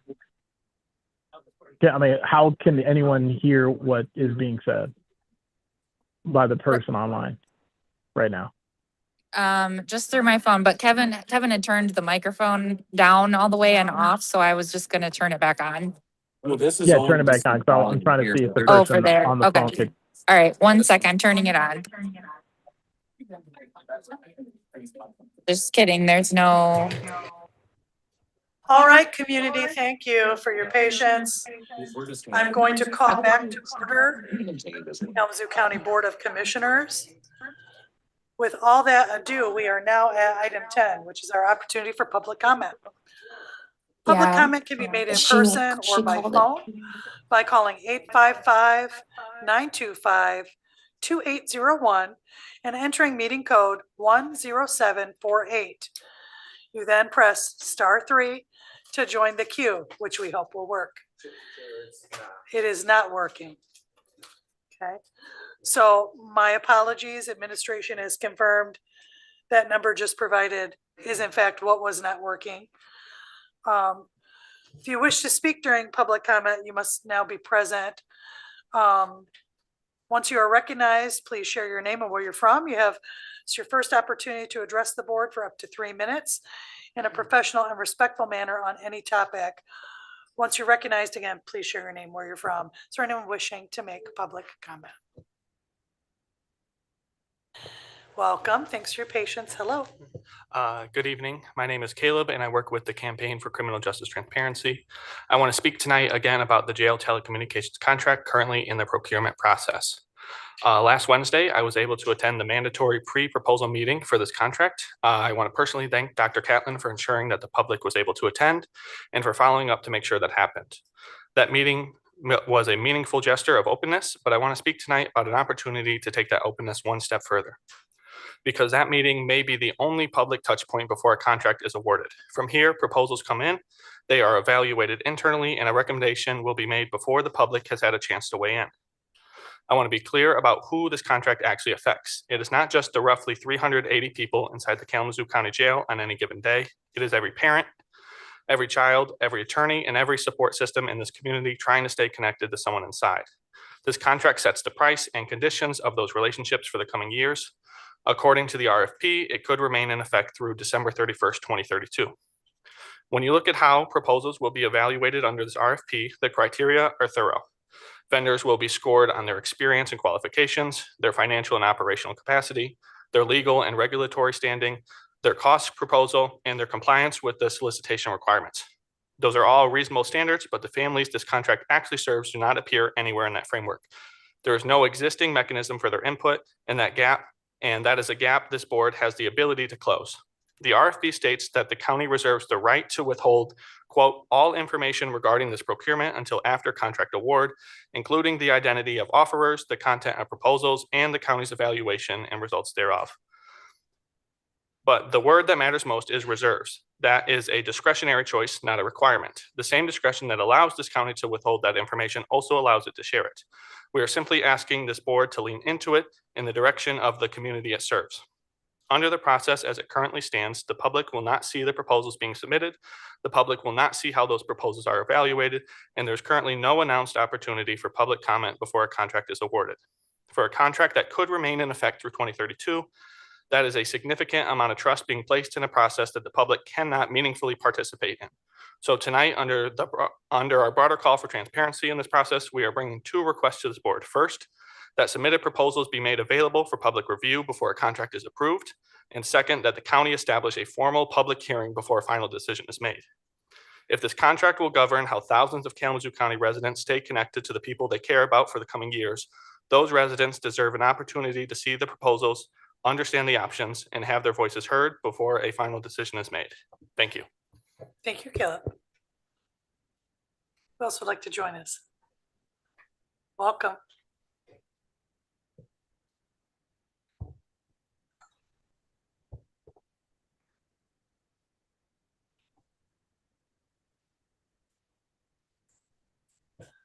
Thank you for your patience. Go ahead.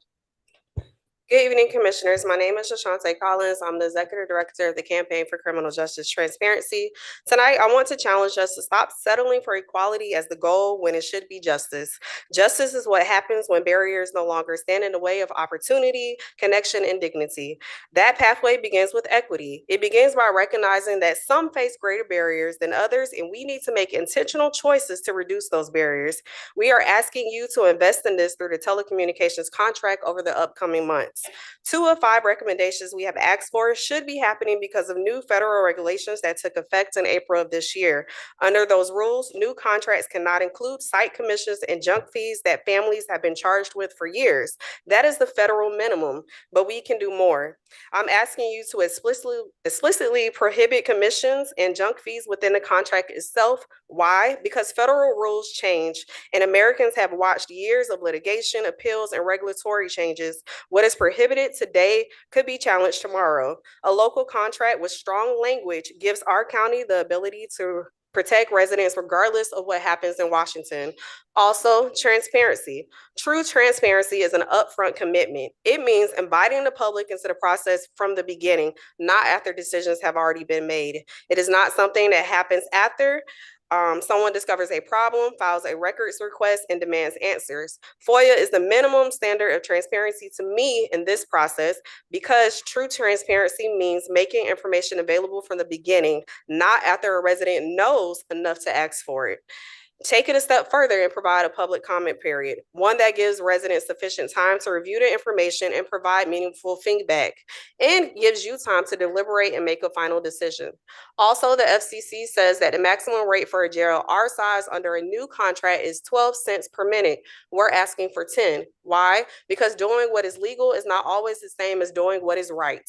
MDOC has demonstrated that by charging only 7.5 cents where they could charge 11, so it is possible. The difference between 12 cents and 10 cents may sound small, but the difference could mean anywhere from roughly $136,000 up towards $360,000 a year and over $2 million at the end of this contract. Families can spend that on rent, groceries, transportation, childcare, and supporting reentry for individuals. This commission speaks often about how progressive Kalamazoo is, so tonight we're asking you to go one step further towards justice. Yes, we are asking for equity by reducing this barrier, but our end goal is always justice, which would be removing the barrier completely and making calls free. But tonight we're only asking for individuals to be able to better stay connected to support systems while housed at the jail, without such a heavy burden attached. And this starts with creating a contract with teeth that reflects the values we hold here in Kalamazoo County, because we deserve more than just the bare minimum. We deserve better. Thank you. Thank you, Ashante. Who else would like to make public comment? Sure. Welcome. If you'd like, are you sure? I want to make sure you're accommodated appropriately to be heard. We can, there's can help you another out. microphone at the dais here. And this is a. Oh, you have a smaller one? I'm so sorry, I did not It can realize. lower, yeah. Thank you so much. Oh, yeah, absolutely. And we can still hear folks online. It's the, there we go. See, now it's back up. Let's get it down for you here, sir. Okay. Is this good enough for you? I think it should work. All right. Good. Can you hear me? This is Kurt Wiley, Schoolcraft, Michigan. Live on U Avenue. The county wants to cut down probably at least 50 trees on my property. We have a farm. And some maybe need to go, but not all the trees. They're trying to do everything 33 feet from the center of the road. They're saying it's a safety issue. I've only lived there for 67 years, and we haven't lost that many cars to the trees. On the S curve, yes, but they don't have many marked on the S curve because they're back far enough. And if you go 90 miles an hour, you're going to hit a tree. The other thing you want to do is rumble strips down the center of the road, off to the side. We get lots of bikes. I asked them how wide the rumble strips are going to go. They told me it'd be 2 months before they figure that out. So, and then the next time they put seal coat on, part of the rumble strips will be gone. So that'll be a waste of time to put that on there if they're ever going to seal coat again, which I'd imagine they do about every 6-7 years. At least they have in the past. Thank you for your help. I'm just going to entertain it. We typically do not have a back and forth dialogue. I just want to clarify, we're not the governing body over the road decision, it's the road commission. So I make sure that you've addressed your concerns directly to the road commission. I It have. sounds like you have. There is a road commissioner who is here Yes, this evening. she knows. So I hope you have an opportunity for a dialogue. I thank you for your comments. Thank you. Okay, thank you. All right.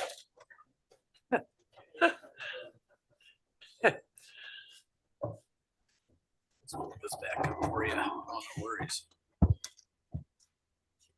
course. I think that's good for you. Welcome to you. Thanks for your patience. Hello. Thank you.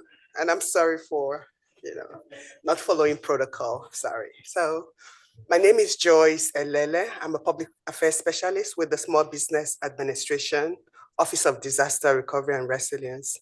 So following the tornado March 6th, that primarily impacted Cass, Branch, and St. Joseph, SBA has been in the area because there is an agency declaration that allows SBA to provide loan assistance, like long-term low interest loans to counties, to business owners, to homeowners, and then for economic injury, disaster recovery as well. Now, in our conversation, we have noted that there's conversation that the Kalamazoo County was not really impacted during the tornado, but because it's designated a contiguous county, it means that even if it's in an indirect impact, if a business owner is realizing that something is not going right with their business as a result of the tornado, they are eligible to apply for the economic injury disaster loan. And if a business owner, a private nonprofit organization actually is impacted, suffered any damages, they are eligible for the business physical disaster loan as well. So like the interest rates are really minimal, like 4% for the businesses, 3.6% for the private nonprofit organizations. So we are sharing this information, and today we also sent out a notification saying that the period of application continues up until June 29th. So we sent out that information and we're still going out sharing the information. Now there are 3 ways to apply. Someone can go online and apply. Someone can call the customer service as well to apply. We used to have like a customer service center in St. Joseph, but that closed late last month. So this is just the information I wanted to provide to the county. We have sent some emails to some key people in the county also to share this information. Yeah. Thank you. Thank you very much. Thank you. All right, I also just want to make sure administration believes that maybe our virtual portal is working.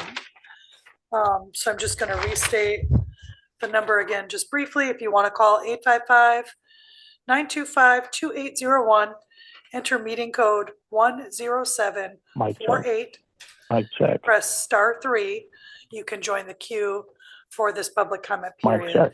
Is there anyone else in chambers wishing to make comment? Please come forward. It's okay. Yeah. Welcome. Hello. My name is Georgia Evans. I live at 830 East U Avenue, Schoolcraft Township. I'm here tonight to ask the board for help. We are residents out in Schoolcraft who are being, well, there's a program called the SS for All, Safe Streets for All. It's a federally funded program, and it's to help save lives of the people on the streets. We weren't aware that people were dying on our streets, but according to the Road Commission and a program that was put together, people are dying. So they want to implement a program that begins by removing 8,000 trees. Now, I know a lot of trees need to go, but 8,000 trees for this program is a substantial amount. We have one of the most beautiful streets in Vicksburg. You drive down U Avenue and you're driving under a canopy of beautiful, gorgeous, century-old trees. Those are going to be removed. It's 33 feet from the center line on both sides. I can't express enough how devastating this is going to be for our neighborhood. It's going to change the face of our neighborhood. We are the ones that are going to live with the devastation and the ruin. And believe me, it's going to be tremendous. I'm not sure how many of you have heard about this program, but I'm asking for your help. Is there anything you can do to help us? It's an all or nothing program, and it's federally funded. Again, I say that. And they're saying that it has to be rumble strips and tree removal, widening of the lanes. It's a black and white issue for them. I'm asking, can we have any type of gray with this? Can we save some of the trees? There's trees that are at the stop signs. No one is running into those trees. They're big, beautiful trees. They have to go. They all have a yellow X on them. Our whole street is filled with X trees.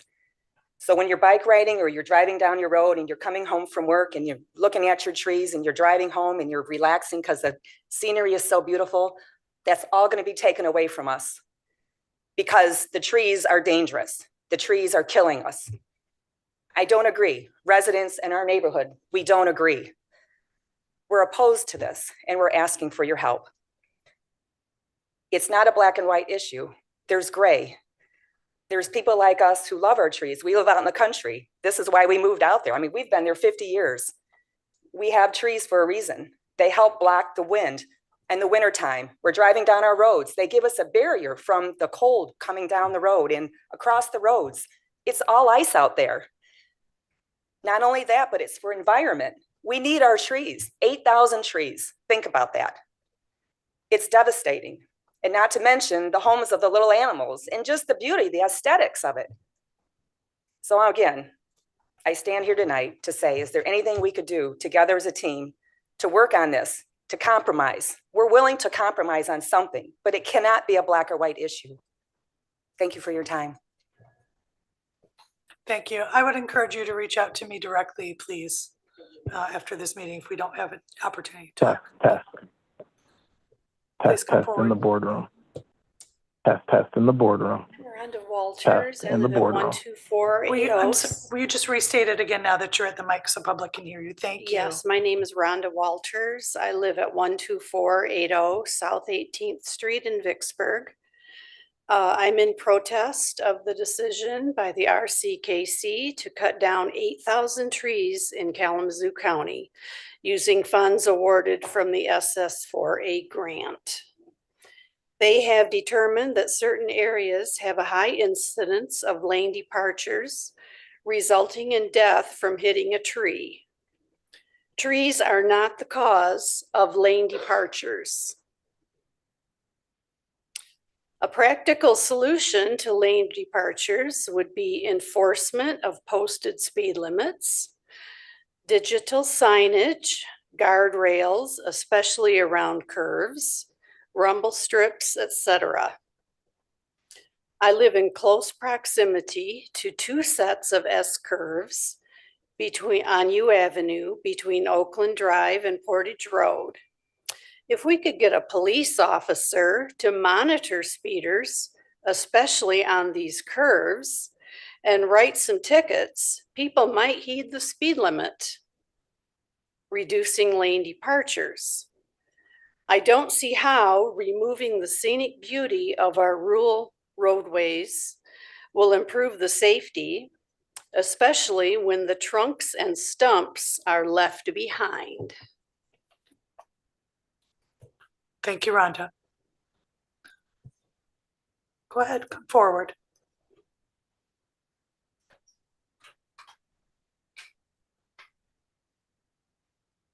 Test in the chamber. Welcome. Thank you.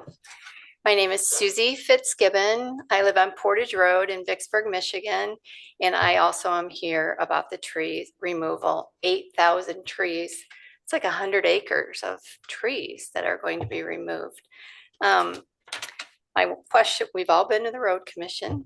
There's a few things that we really do not agree with them, and that is that a grant can't be changed. They've received the money.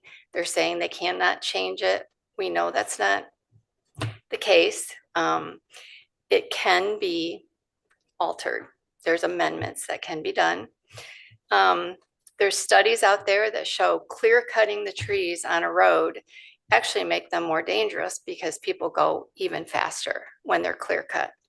We're concerned about the snow. I don't know if any of you have ever been down Portage Road between U Avenue and VW. You can't even get across where it's been clear cut because it drifts. And even though the county puts up snow fences, it still drifts and it's very dangerous. And now they're talking about doing that all the way down Portage Road, which is south of W. So W to XY. They have over 200 trees marked from W to XY and down XY. That's a lot of trees. So I think that what our issue with and why I came tonight is because we've talked to the road commission. We don't believe that they've looked at it well enough.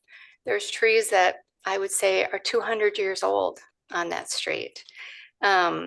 They just started marking these trees, so people are just now becoming aware. They marked them in May. They want to take them down in October. I've asked them, Schoolcraft Township is well represented. Can we opt out if enough residents in Schoolcraft Township does not want this program? They're saying, no, it doesn't work that way. I believe that that is not the case. So I guess that we are here because the safety of those roads, clear cutting the trees, do not make the roads safer. What would make the roads safer is lowering the speed limit on those roads. So that's what I'm here for. And we've come up to you. If we have to, we'll go to the state, we'll go to the federal, because residents do not want this decision that's been made by the road commission. Thank you. Thank you, Susie. Welcome. Good evening. My name is Wade Adams. I live at 744 Garland Avenue, but I have farm property in Charleston Township, north of Climax, Michigan. Some years ago, there was a famous Yankee catcher named Yogi Berra. And Yogi was famous for the quote, "It's deja vu all over again." And that's what this sounds like from the people that are speaking here this evening. If you go back to the 1980s, in the very minutes of this commission, or in the archives of the Kalamazoo Gazette, you'll see that this very issue was discussed then and was acted upon by this county commission. Now, what they're talking about that's different is this is a federal grant that they've received. And back then, it was not a federal grant involving roadside management. However, I've spoken to my friend, attorney Tom Huff, who says that it doesn't matter if this is a federal grant. Michigan law is in force. So you need to comply with Michigan laws. If you look around the counties of Michigan, you will see there are great differences in how they manage roadside trees. Great difference. I've been over many of the counties of Michigan. Now, what these people are talking about are trees that were here before non-Native Americans were here. We're talking about trees centuries old. We're talking about trees that were here when James Fenimore Cooper, famous for the Last of the Mohicans, came to Kalamazoo County to Schoolcraft specifically, where they live. And he wrote a book about that in 1846 called The Oak Openings. So these ancient oak trees were on the prairie because they tolerated fire and they could live there. So we're talking about ancient trees. Today at the Road Commission, they talked about, oh, well, we can have replacement trees. Really? To replace centuries old trees that provide a canopy, as these people are speaking of?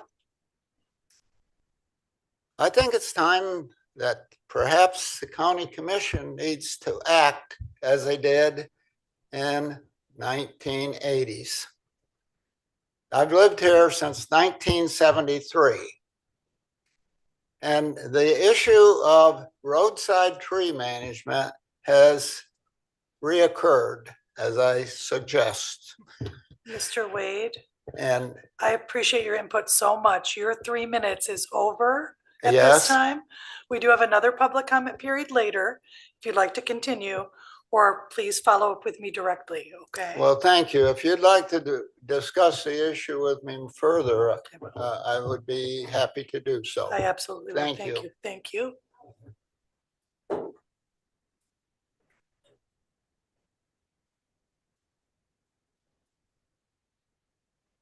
Welcome. How you doing? Thank you. Brad Sadowski. I'm also from Schoolcraft Township. Also here about the tree issue. These good folks here have done a great job in covering a lot of the basic facts and concerns and quite frankly, anger that we are seeing. I've been personally to the Kalamazoo County Road Commission meeting that was given to the township supervisors to give the presentation about this. I've listened to the board meeting on the 19th of May, the Road Commission board meeting where the project managers delivered this. I've actually talked to a project manager from the Road Commission.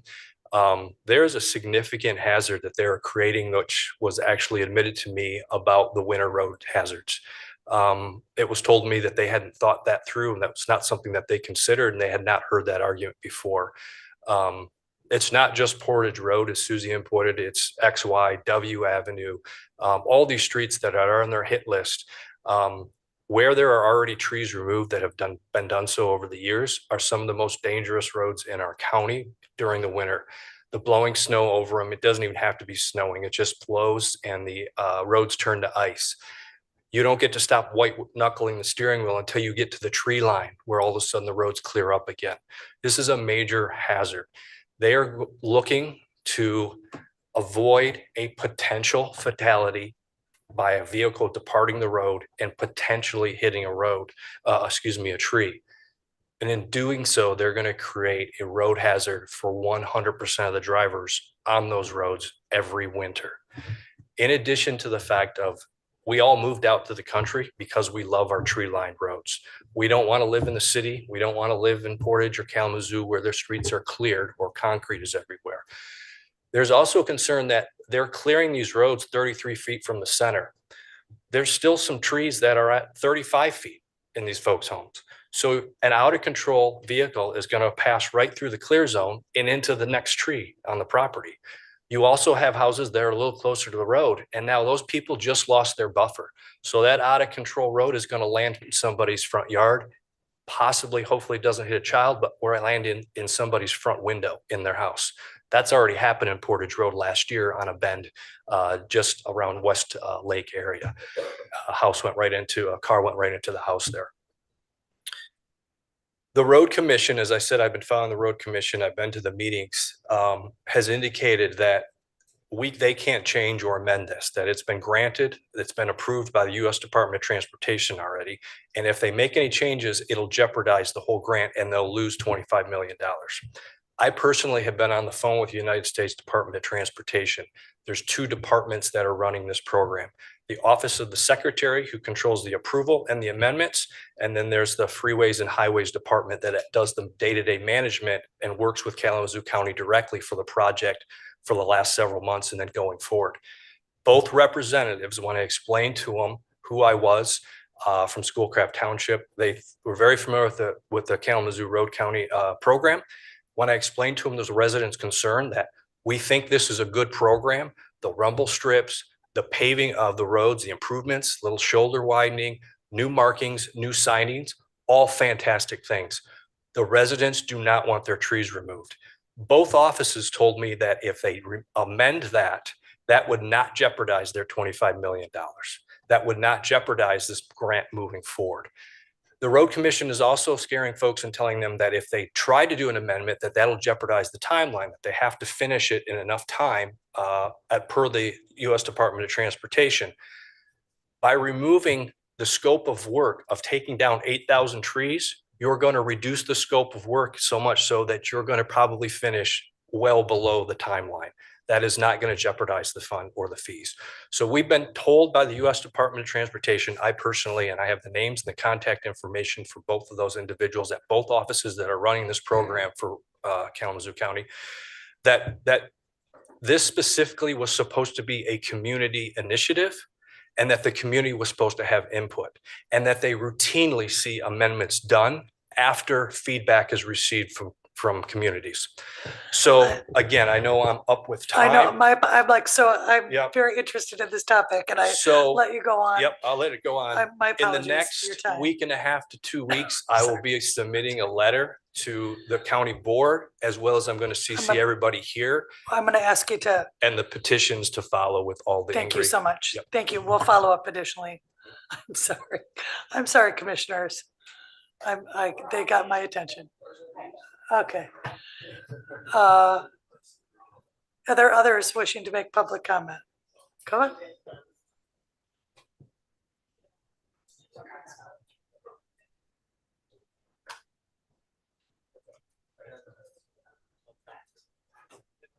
Got you. Okay. On a different note, so Yes. how's everybody? Hello, good evening. Yes, thank you for having me. So God bless our community, and that's what it's all about. My name is Tony Kennedy. I'm a veteran of the United States Army. I also am the CEO and founder of Veteran First. It's a new organization. I'm not new to Veteran, but Veteran First is new to our community. I wanted to let you know that next week we have a Women's Veterans Conference, June 8th through June 10th. I believe I left cards the last time I was here. Did everyone get something that looked like this? Okay, great. So I don't have to pass out a bunch. So the reason why I'm mentioning that is we are going to have women from all over the state. We have, especially Monday morning, we have like Commissioner Strebs is speaking, Congressman Heisinger, which honestly I'm honored because he holds the seat and he doesn't usually come to Kalamazoo a lot. So the fact that he is coming to celebrate women, especially June 12th is Women's Veterans Recognition Day.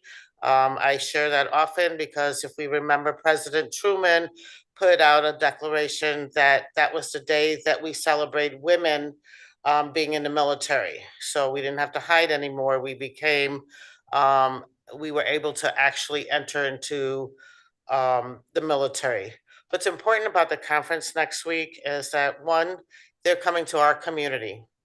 We have the Y involved. We have a lot of local talent and local companies that are involved to celebrate and help these women. You know, we have, as women veterans, we have, it's really hard for us to be at the table. Just keeping an eye on the time too. Sorry, you look that way. I should get back like 10 seconds just for that. Anyway, so it's really difficult for us to have transitioned out of the military into regular society when we were so regimented, etc. So some of these classes and trainings will be to help us with budgeting, will help us with military sexual trauma, suicide prevention, service dogs, entrepreneurship. So what I'm reaching out to you and asking you is to make some type of appearance, come to our gala on Tuesday evening, come Monday morning, and, you know, hear our speakers celebrate our women and Veteran First and all the hard work that's been put into making this happen. You know, Test.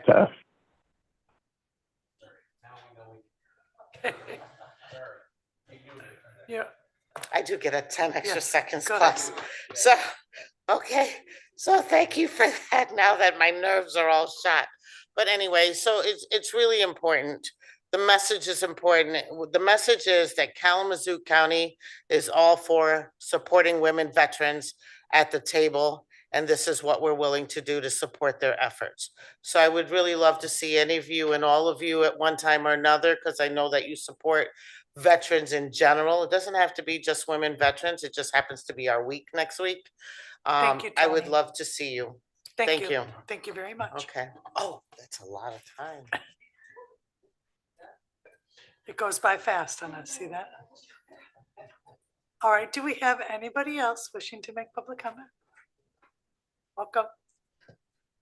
Hi, my name is Alfredo Lopez. I'm a tenant living at the condemned complex, Wildwood off Main, in the Westwood neighborhood, County District 2. I wanted to speak on the experience my fellow neighbors have gone through.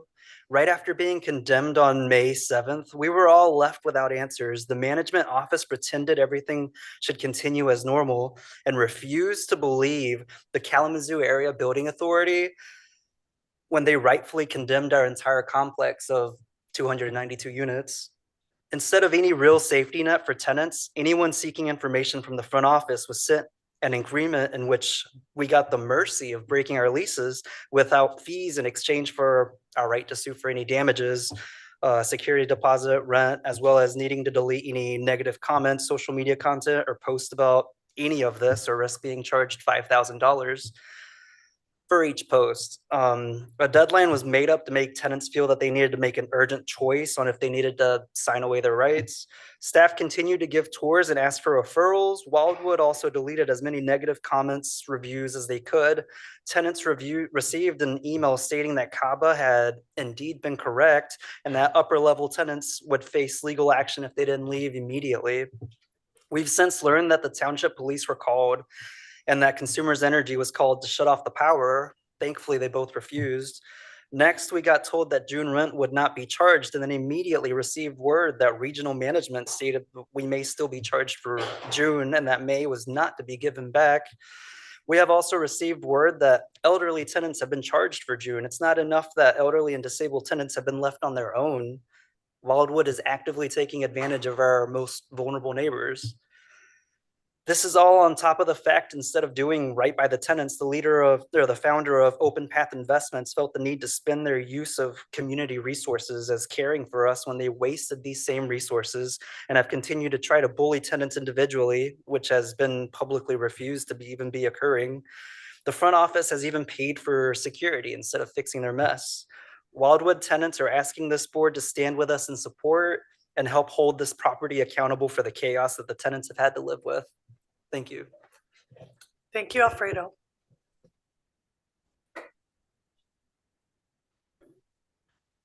Any further public comment? Do we have anyone online?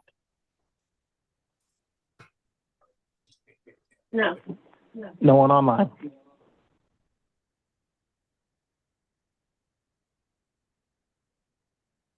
Yeah, I see. Yeah, fair enough, Commissioner Gissler. So Chair, yes, there is someone online, but their hand is not raised. If you want to repeat and articulate the number again, just to ensure they do not Yes. speak, and then we can go from there. Will do. So my understanding, we have someone online. If you wish to make a public comment during this comment period, you must press *3 in order to join the queue. You can do that during this public comment period or any time before the final public comment period of this meeting ends, and you will be directed to the queue to make a comment. Is there anyone else wishing to make public comment?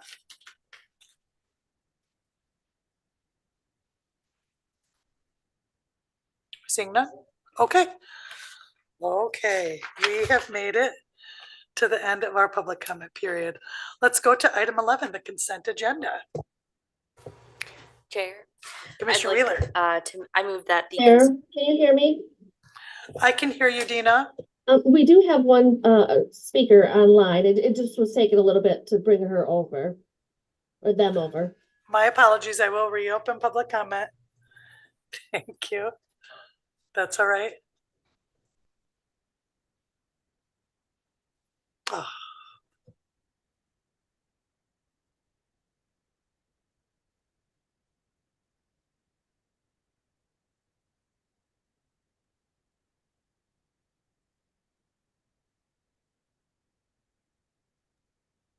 Caller with the last 4 digits of 9186. You are free to speak now.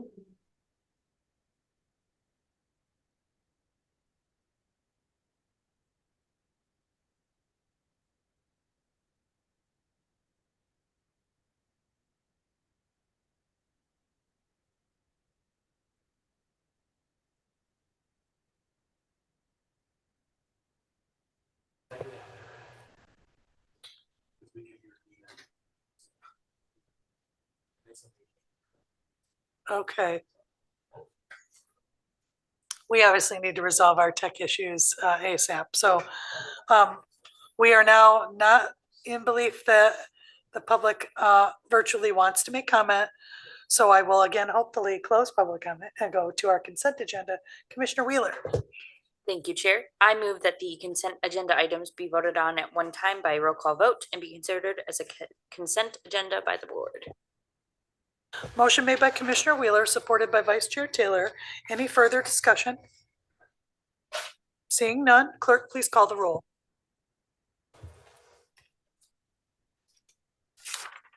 Commissioner DeLu, Yes. Commissioner Gissler, Vice Chair Pro Tem Hepler, Yes. Commissioner Mazer, Yes. Commissioner Morales, Yes. Commissioner Ray, Yes. Chair Strebs, Yes. Vice Chair Taylor, Yes. Commissioner Wheeler. Yes. 8 yes. Thank you. That motion carries. We'll go now to item 12, unfinished business and general orders. Item 2026-733, discussion on authorizing the administrator controller to pursue a long-range financial plan to implement the facilities master plan. Who would like to speak to this? Administrator, or do we want deputy administrator? Okay.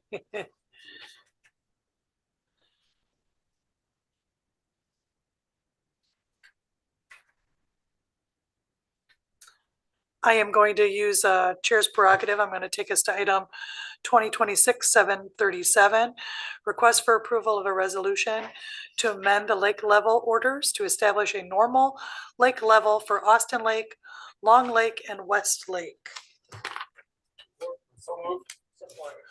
Motion is made by Vice Chair Taylor, supported by by Commissioner Wheeler. Is there any further discussion? Commissioner, Vice Chair Pro Tem. Thank you, Chair. We postpone this real quick because Vice Chair Taylor was going to talk with some of the folks that are out there that are affected. I don't know if any other commissioners were contacted. I just wanted to hear if those issues were resolved. Thank you. Thank you, Vice Chair. Yes, they were. Most of the lake presidents or association presidents, whatever they individual lake has heard of it. The one that hadn't is contacting the drain commissioner, but they all seemed that in favor of it and that it needed to be done. So. Thank you. That's what I wanted to hear. All right, any further discussion? Seeing none, clerk, please call the roll.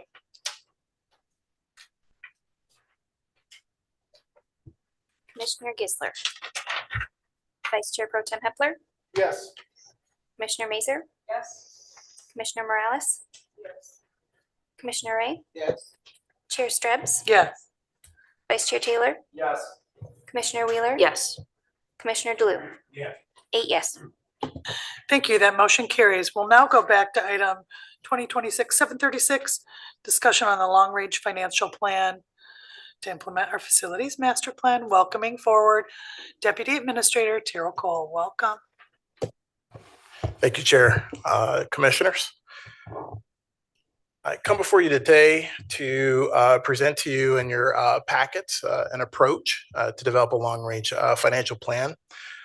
In summary, as you know, as we transition from the period of ARPA, ending, there becomes a need to review plan future expenses in relation and balance to capital needs. So what this is a proposal to have a facilitated session to look at all of those elements facilitated by Maynard to assist us in a complete review of those traditional expenses, our policies, along with best practices, encompass of our fund balance policy, and as well as other triggers such as our golden ratio. The golden ratio had been successful over the last few years in standing up operational capital and capital projects. But as we've begun to budget very tight to the margins, the relevance and the impact of the golden ratio policy is not in alignment with those capital needs. So it becomes a needed budgeted exercise annually to set aside funds to support that operational capital, but it also must create the space within our budgets for anticipated debt service. Along with that, the traditional path of the county is to pay 100% of those projects through budget. The exercise would also include identifying the projects that would be eligible for external funding support, state and otherwise, community partners, neighboring communities, to help stand up some of those capital elements, as well as potential federal funding. It would be suggested that for those particular projects that we would determine to be highly applicable for that funding, that those are triggers that would allow for us to move forward. So that exercise would kind of put together an operational approach that the full board would be aware of how we would pursue projects and how we would focus administration on which ones we should attack first with that creative financing or any other opportunities that's there. The plan, as I mentioned when we last met, is not just about the bricks and mortar. It's also about alignment of the buildings to serve the needs as we see it here and into the future. And then also, it was designed in a way to make sure that when we do construct, we don't run out of room the day that the building is open. So whatever the exercise becomes through design, and we make decisions to save costs, that we should not lose sight of the future growth of the county and those programs that are identified in the facilities master plan. So that exercise will then lead us into the budget retreat.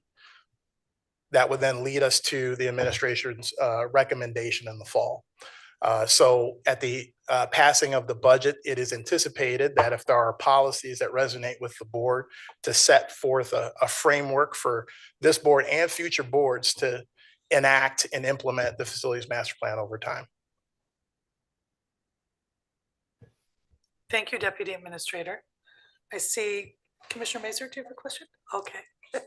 Okay. Vice Chair Taylor.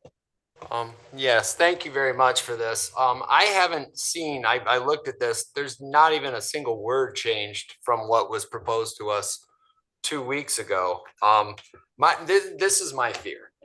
That commissioners will not be given any option or authority to exercise their fiduciary responsibilities to go through our facilities master plan, for instance. There are things in that facilities master plan that should not be there. A lot of the stuff in our facilities master plan, I do agree that we do not want to build things that are so small that we have to look for space immediately the day after. But I think what we need to do is we need to focus on how much money we have, where that money is, what our revenues are, what our expenses are, what are our opportunities. For instance, the sale of this building, the Gull Road building, and then also what are we going to do first? My belief now is not that I want to build a new jail. I would rather build a bright, shiny administration building. My belief is that the community needs are not for an administration building at this point. Our number one community need is the ability to retain employees at our jail facility who are leaving again and again and again. Our ability is to make sure that we don't have human rights violations in our jail facility because it's dilapidated and it's 50 years old. I do also believe that if it comes at the expense of hiring freezes or no cost of living increases to our employees, I will be voting no on building a building. To me, the most important asset that we have in our community is our public employees. Secondary to that are the facilities of which they work in. But making sure that we have the compensation and that we can keep up with inflation and that we can keep up with employees with providing the type of wages that they can live on. That's my number one focus as a commissioner.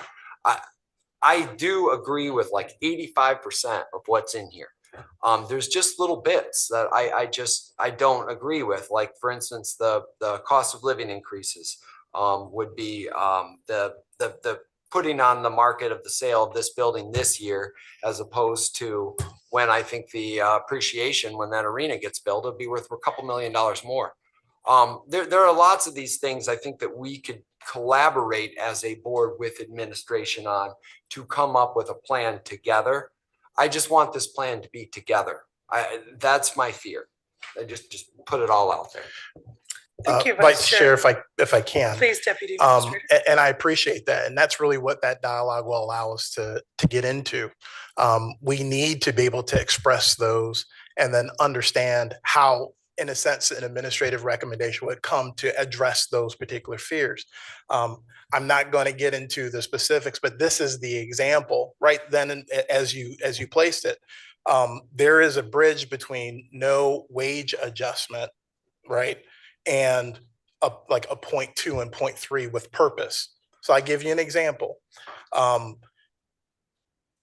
Let's say the experience that we want to make sure that employees have is that they don't see their take-home pay decrease because of healthcare premiums, the cost of the healthcare plan.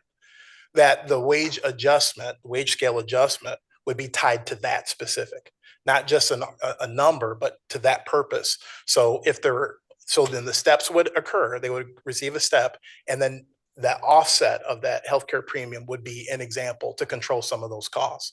So then the feeling of receiving that step, you actually see it within that paycheck, and it's not eaten against that particular cost. That's an example, and that's where that comes into play. If you look at past budgets, you saw that, where steps were given and modest wage adjustments were done. So it's looking at those tools, such as also, hey, we are good in terms of a head count. We're not adding additional people. We need to maintain. So you're now able to add some structural annual ability to budget some of your capital, your regular operational capital, to keep the county running. Those sorts of elements were not reflected in the budget. Past budget practices was just relying on, carryover without any real particular, just being really laser focused on what it is that was needed to operate and run the county annually. And so this exercise is setting that up and building that over a number of years, because you can't necessarily get there in 1 year. We have time to do that because of the golden ratio and the past practices, but those windows are a lot smaller. So that's what this exercise represents, to discuss those elements, right? When it comes to facilities master plan, that's part of the discussion and that past practice, that it's either this or that. What we're really proposing is, how do we get both? You don't have to make those choices right now per se, but you do have to say this is a priority and how do we do it, right? Because not doing one other thing makes it almost unreachable, by delaying a particular project. The jail is probably the best example, and Sheriff can, well, he disappeared on me, man, he's stealthy. But that's an example that, when that project was done, I believe the second phase of it was like 30 million. And now you see that it ballooned. So delaying some of these and avoiding those choices will cost you later to where you don't have a choice. So the 2-day exercise is to discuss that. And then how do you really set up and structure? And there may be some unavoidable options in order to afford things that are absolutely necessary, because that's just the way that this works. And so this board can certainly make those decisions. The Vice Chair, this is not about, you all not being the decision maker. You are the decision makers. But I think it's understanding the financial tools that you have through policy to help reach those goals. I don't know if Commissioner Gisler has his sign ready, but this largely is that that moment. That was a prompt. He didn't take it, but I see him smirking. But it is about choices and priority, but it's not of the one, it's of the body. And how do we put together that structure that doesn't allow for violent changes over a year or 2, 3 years that then throw off everything. So it's giving you all that long view of what's necessary to, in a sense, right size and structurally support the budget of the county, right? The balance between that operational capital, that long range for facilities and buildings, as well as those vital services that, that we've come to expect from the county. This budget process is definitely going to be different than some of the ones that we've had in the past, because that end of COVID now requires those community organizations to talk about the impact, because now you have to prove that the funding that you all have given to these community groups has had the impact, because that's the spend versus investing to change the trajectory of some of these vital areas, right, against some of these other needs. That's really where we're at. So, this is but one part of the future of the county and how we do budgeting and financing. Thank you. I appreciate the opportunity for the board to deepen its understanding and have an extended dialogue on our priorities, the full scope of what's in front of us, because a well-informed board is a board that can make its best decisions. But ultimately that authority is held by the board. Vice Chair Pro Tem. Thank you, Chair. Yeah, I agree. I think we need to have a holistic look at this. Infrastructure is not getting any cheaper, and it never will. It always increases faster than what you really believe it's going to be, and delaying infrastructure is important. But this board having a say in this, as Vice Chair said, we need to look at the priority of, because administration building is going to be expensive. The jail is going to be expensive. Our household hazardous waste is not quite as expensive, but it's just as important, and it needs a home. It needs to be expanded because we are doing far more than what it's capable of doing today. And so I know that they're on the radar, and I think we need a holistic look at this, and the commission needs to sit down with administration and hammer this out. And as I've said, I think we need to look at the justice facility, the jail. We made an improvement on it many years ago. This commission, when I first got on about quite a long time ago, back in 2000, which is quite a long time from now, but anyway, was very laser focused on improving our accessibility to our public and making the county leaner and more efficient by consolidating services and bringing it, which we've done. We've been doing that over the last almost 30 years now. So, but we need to continue that process. And I wholeheartedly agree with that. We need to be focused on our facilities and making them the best they can be for our citizens. So whether it be the jail, administration building, or household hazardous waste, and then we have to maintain those facilities. We can't just let them fall apart and ignore them so we can do maintenance on them. That has to be another piece of that little puzzle. Thank you. And then Chair, if I could just say one thing to Yes, that, and I just want y'all to remember one particular thing. It's not that you have a say, you have the say, but it's up to administration to help you find the way. Okay. Oh, boy. Another tagline, shirt made. Commissioner Wheeler.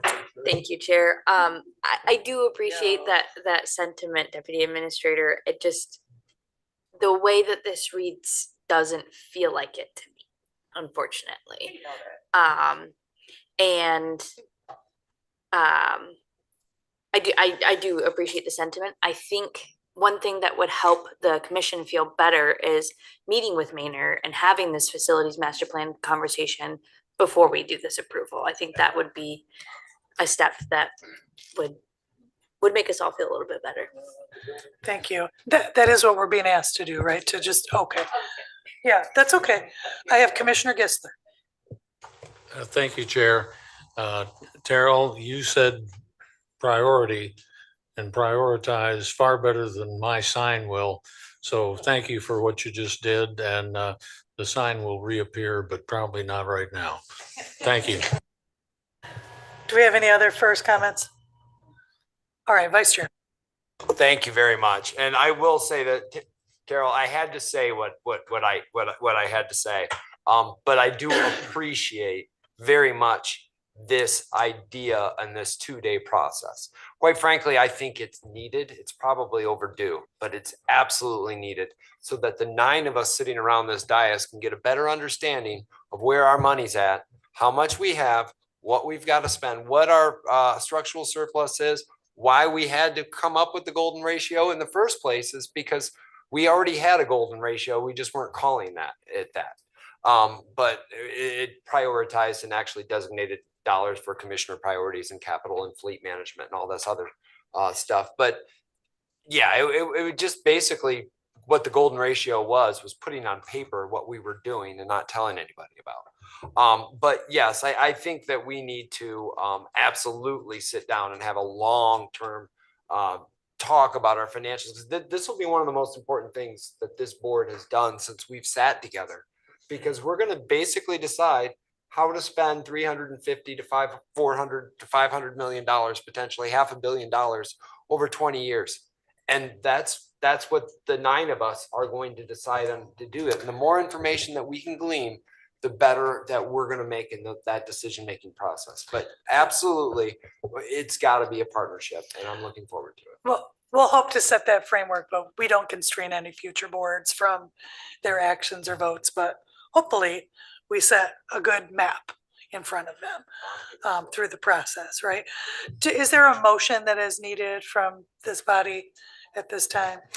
Not at this time. We actually have the contract with Maynard and Finance, so Okay. it's just activating them. All right, excellent. All right, I think we have exhausted that topic. Thank you, Deputy Administrator. Okay, let's see. Trying to keep myself on track best I can. Okay, we're gonna go to new business, non-consent, item 2026-700, request for approval of housing millage fund allocation to support Bogan developments for Zone 32, Phase 2, in the amount of $2 million. Do we want to welcome forward Deputy Housing Director Willa de Toronto?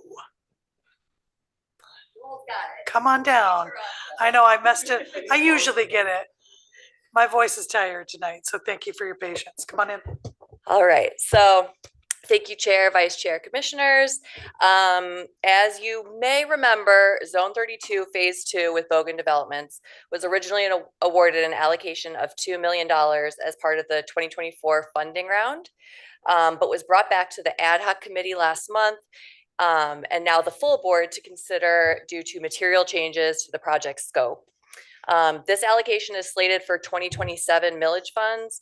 However, the developer intends to break ground in 2026 and is seeking affirmation of the county's financial commitment to the project in order to secure a bridge loan from Local Initiative Support Corporation, or LISC, that would allow them to maintain the current project timeline. Changes to the project fall primarily into two categories: the financing structure and the unit count and affordability. First, the financing structure. The original project application detailed a financing structure that relied on the receipt of low-income housing tax credits, also known as LIHTC credits. To date, the project has not been awarded these credits. Instead, the developer has proactively pivoted to pursue alternative financing strategies to ensure that the project can move forward and deliver additional housing units in Kalamazoo County. Funding commitments for the project now include $1.5 million of missing middle from funding from MISTA, $1.5 million low interest loan from Kalamazoo Community Foundation, $500,000 from the City of Kalamazoo Revolving Loan Fund, $350,000 from the City of Kalamazoo Housing Development Fund, and potentially the $2 million of housing millage funds. The change in financing structure has impacted the ability to deliver the same level of affordability that was proposed in the original application. The new project will include the following unit count and affordability levels: 38 units total, which is up from the 36 units in the original proposal, and will include 2 40% AMI units, 8 60% AMI units, 26 units between 60 and 80% of AMI, and 2 units between 80 and 100% of AMI. The project is now primarily targeting workforce housing, or what MISTA calls the missing middle. Expanding the supply of housing units available for middle-income households helps address gaps for those who do not qualify for deeply subsidized affordable housing units, but still struggle in the current market. So tonight we are requesting that the board reaffirm the allocation of $2 million from the 2027 housing millage funds for Bogan Developments, Zone 32, Phase 2. That's all I have. Thank you, Ms. DiToronto. There are questions from commissioners. Vice Chair. Really quick, if it's already passed the subcommittee between the chair and everybody else on it, I'm good. I trust you guys. Right, nothing further, clerk, or make sure there's nothing further. All right, clerk, please call a roll. I don't think we have a motion. Oh, I'm so sorry. You're right. We don't have a motion. I'll make a motion to approve housing millage funding allocation to Bogan Developments for Zone 32 Phase 2 in the amount of $2 million. That motion is made by Commissioner Wheeler, supported by Vice Chair Pro Tem Hepler. Any further discussion? Seeing none. Clerk, please call a roll. Vice Chair Pro Tem Hepler, Yes. Commissioner Mazer. Yes. Commissioner Morales. Commissioner Ray, Yes. Chair Strubs, Yes. Vice Chair Taylor, Yes. Commissioner Wheeler, Yes. Commissioner DeLu. Yeah. Commissioner Gisler. Yes. 9 yes. All right, that motion carries. Congratulations. Okay, let's see. We'll go to item 2026-712, request for approval of a resolution to amend, no. Yes, thank you. Lake level orders to establish a normal lake level for Sunset Lake. Motion made by Vice Chair Taylor, supported by Commissioner Wheeler. Is there any further discussion? Seeing none. Clerk, will you please call the roll? Commissioner Mazer. Yes. Commissioner Morales. Yes. Commissioner Ray. Yes. Chair Strubs. Yes. Vice Chair Taylor. Yes. Commissioner Wheeler. Yes. Commissioner DeLu. Yes. Commissioner Gisler. Yes. Vice Chair Pro Tem Hepler. Yes. 9 yes. Thank you. That motion carries. We'll go to item 2026-591. This is Office of Community Corrections Budget Adjustment Request. I don't. Yeah, I'm sorry. I'm like my eyes over here. Welcome forward. Mr. Bobo. Yeah, Ken Bobo. Welcome, thank you. If you'd like to speak to the request on behalf of the board, thank you. Yes, ma'am. Good evening, members. You got caught in a little paperwork today. So I don't know, I really don't want to go through all of that. It was a lot, but it kind of was also a rehash of the 4 items that were attached to the original request. So we're requesting $195,000 today in a couple of different ways. We approached it as an abatement of indirect costs because this conversation has been going on for well over a decade. And when I talked to my accountant, he said, Ken, you're on every line item except indirect costs. They're the problem. So that's why we phrased it this way. I appreciate administration's point of view that we shouldn't be an exception. And I also appreciate the alternative, which is, okay, we just need a funding increase. Either way, we need to accomplish this task. We've been working on these forever. 2014, when John Fall was the interim administrator, we started talking with this, him and Tracy Moret, when she was the finance director. It's been going on every administration since. In 2019, Deputy County Administrator Amanda Morse came to an agreement after a meeting with Jeff Getting, the prosecutor, Sheriff Fuller, myself, and one of the accounting people to cap it at $90,000. But each year it continues to increase. Now, the value of the OC services aren't in dispute. Everybody acknowledges that they are preeminent. They are acknowledged across the state. They're recognized by MDOC, and we are always a go-to county and a go-to entity.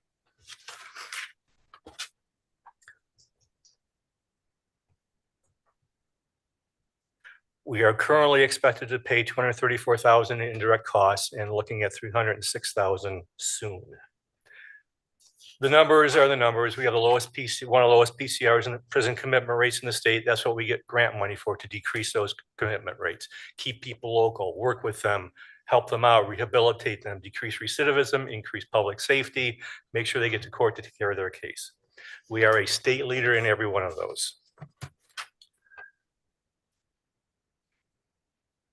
We supervise about 450 defendants on release because the courts believe that they pose a public safety risk.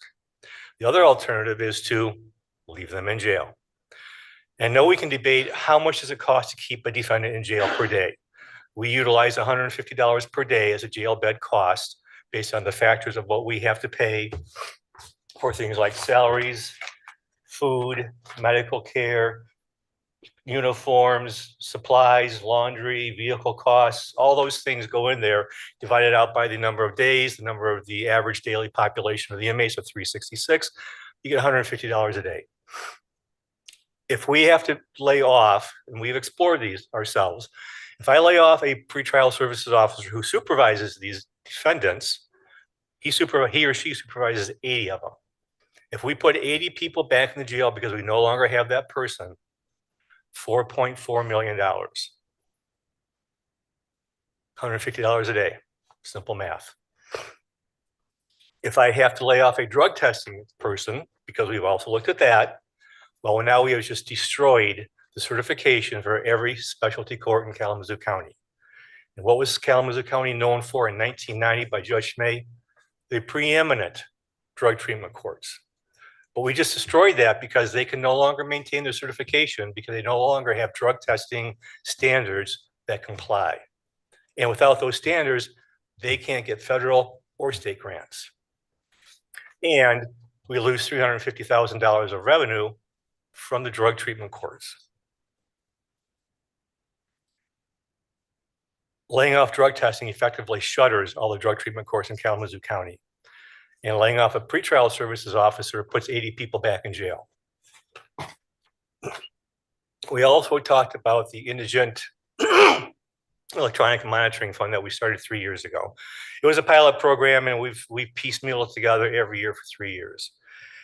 We've never had a secure funding source, and this year you'll probably run out of what money we do have, which is a combination of remaining ARPA funds, Kalamazoo County Community Foundation funds, and some law enforcement funds, but that'll probably be gone in August. After that point, we won't be able to get defendants out of jail. And the only thing keeping them in jail is their ability to not afford, their inability to not afford $300 a month for electronic monitoring. When we do that, they get out of jail, they'll go back home, they're with their family, they're with their employer, they're getting health care, they're providing food, they're re-engaging in the community, and we've got them under supervision. Out of the 60 people we generally have per day on electronic monitoring, about 60% are indigent. So around, somewhere around 40-ish. Now, we've talked about this amongst the stakeholders, those being Commissioner DeLue, Commissioner Hepler, Judge Jaguar, Judge Hemingway, Sheriff Fuller, and Prosecutor Getting in 2024. What do we do about this electronic monitoring stuff? OCC could get out of it. We could do like most other counties do and say, hey, defendant, go find somebody. And then we're putting 7 different vendors in the jail and creating chaos. Director Bobo, I have a question for Yes. you.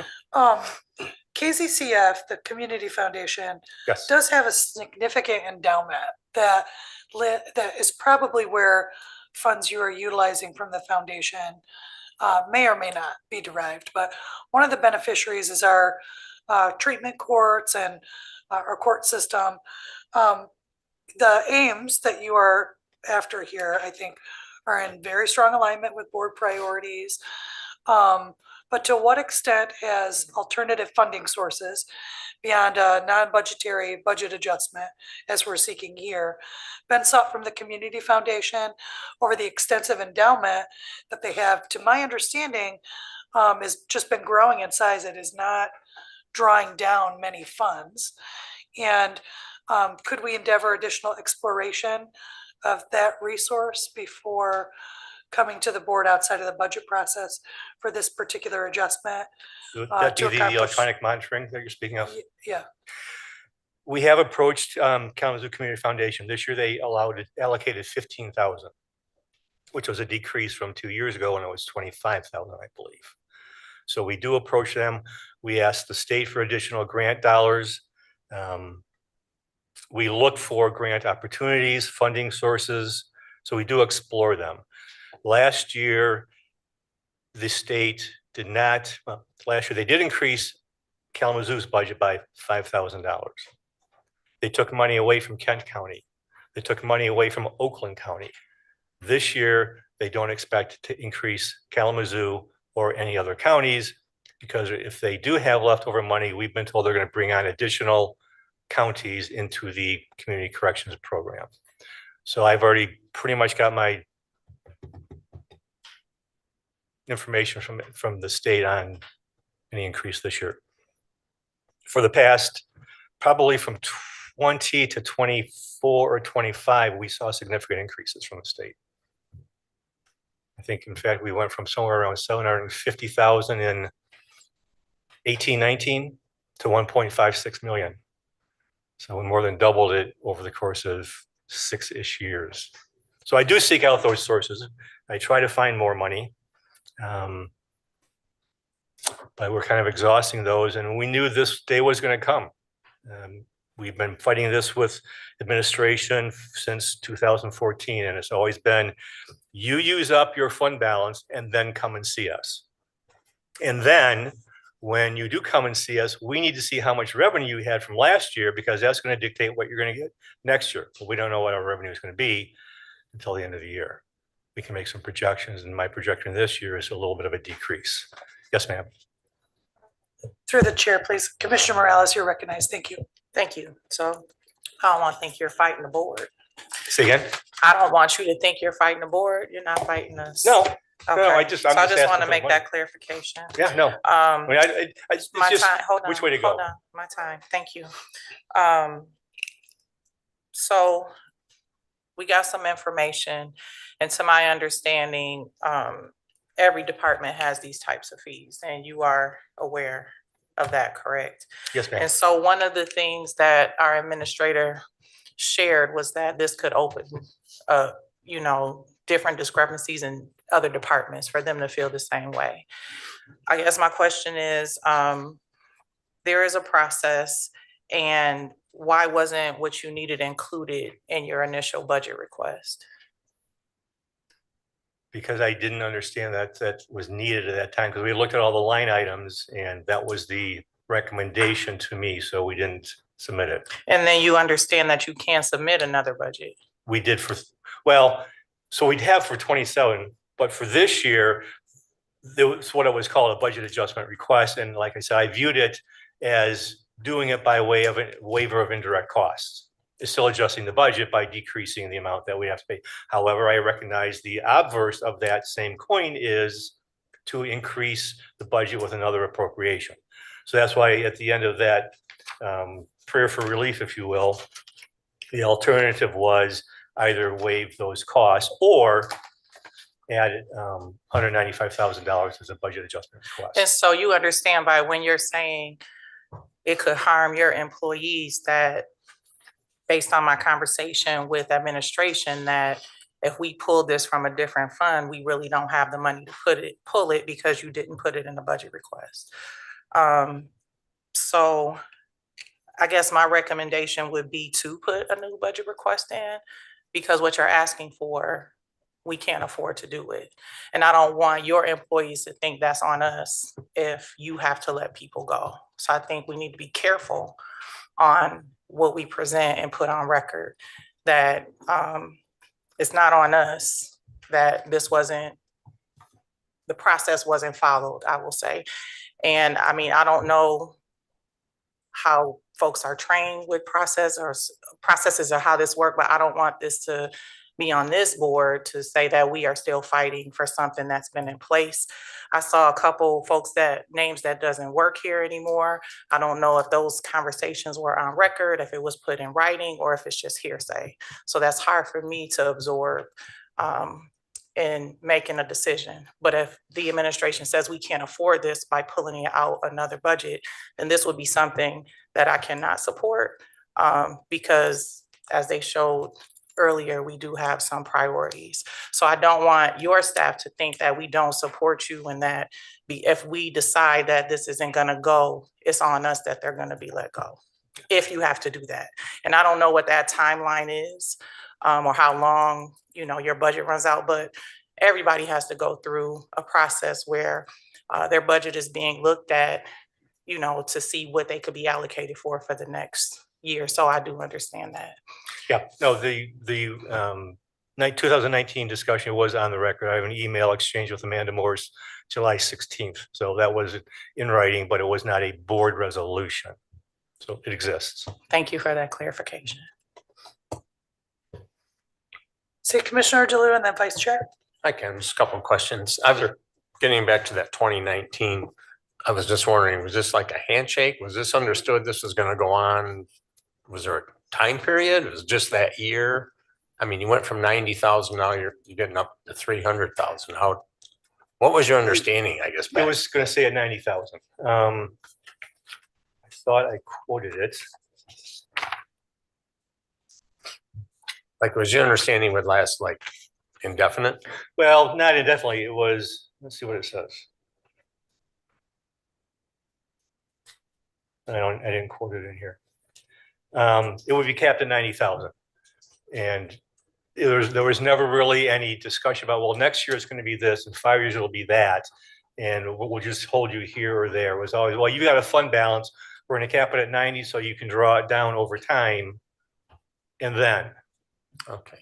And my other question is, so I'm just asking, if say you get $0 tonight, what is going to be the impact? What is going to happen? Layoff like immediately. Lay off 2 people, advise the courts that they can't send us, we have to reduce the number of people we accept, and advise all the problem solving courts, no more weekend drug testing, no more holiday drug testing, and decreased weekday testing. Okay, thank you. Vice Chair. Yeah, I think the dollar amount and the use of what you're requesting matches our board's priorities. Getting rid of indirect costs, I'll be honest with you, I'm dumbfounded at the suggestion. That would alter completely the way that we do government. We might as well just do a new EMP system or a new, like, I mean, to ask for the money, I think is a reasonable request. To ask to not pay indirect costs, I don't believe is a reasonable request.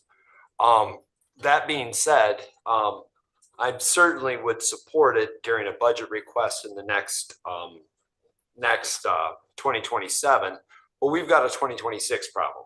Correct. And I think that we probably need to look at what, and this is long overdue for our financial discussion of where we have money or what we have money for or what we can afford.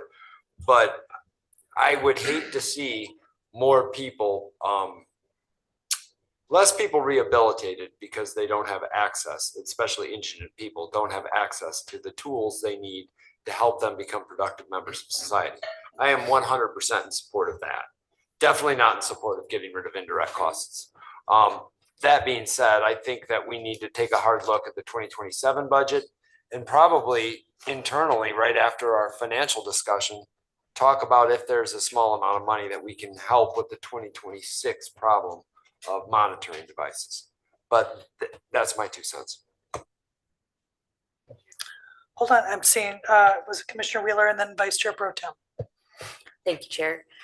Hi, Director Bobo. So I just need some clarifying questions. So you're in charge of your department's budget every year? Correct. Correct. Okay. Have you asked for increases in any of these in the budget process last year, the year before? I have asked for increases. I don't have them all. I couldn't really find all of them, but in 2022, I have funding requests of 100,000. 2023 was 521,300. And 2025 was 313,200. Okay. Did you get any of those budget request increases? I know I got a 2024 recommendation of 250-ish. Okay. I struggle because we have told other departments that you have to go through the budget process. And we have the budget process for a reason. Because it's hard mid-year to just be like, oh, we're just going to magically take this money from somewhere else and put it here. And I don't want people who are indigent to suffer because of poor budgeting. And on whoever's end it was. And so that's where I'm struggling with this. I don't want county employees to be laid off because of budgeting. That's not fair to them, whether it's you weren't granted a budget request or somebody didn't put in for an increase. And that's where I'm struggling with this.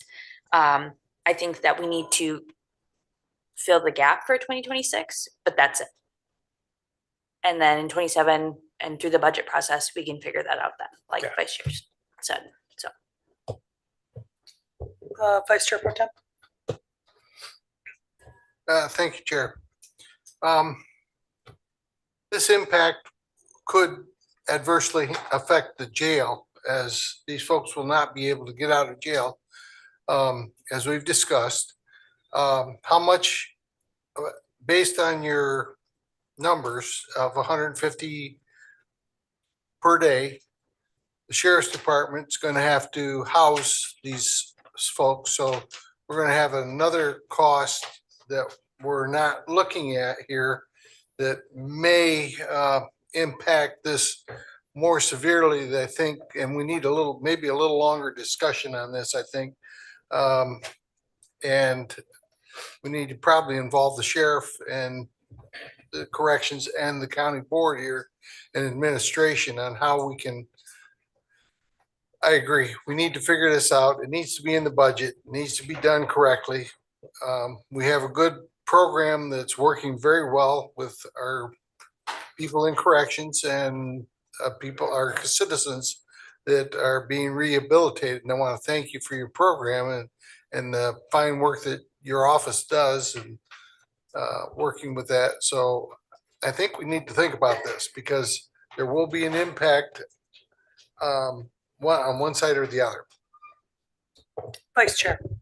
Yeah, I think Commissioner Wheeler said it. We got a 2026 problem. We need to go through the 2027 problem during the budget cycle. I would make a motion that we allocate $20,000, which is far less than what he's requesting.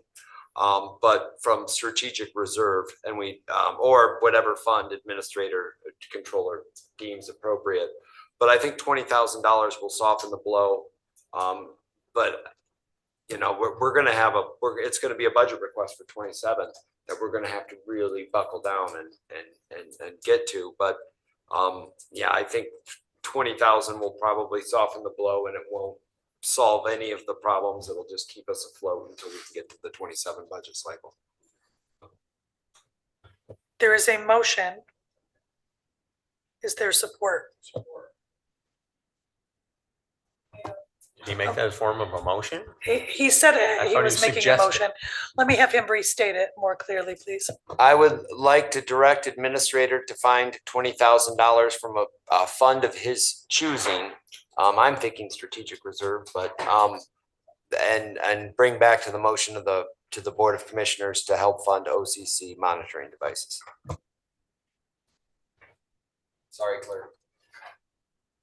You'll work to write that for clerk, please, Vice Chair. Is there support for that motion?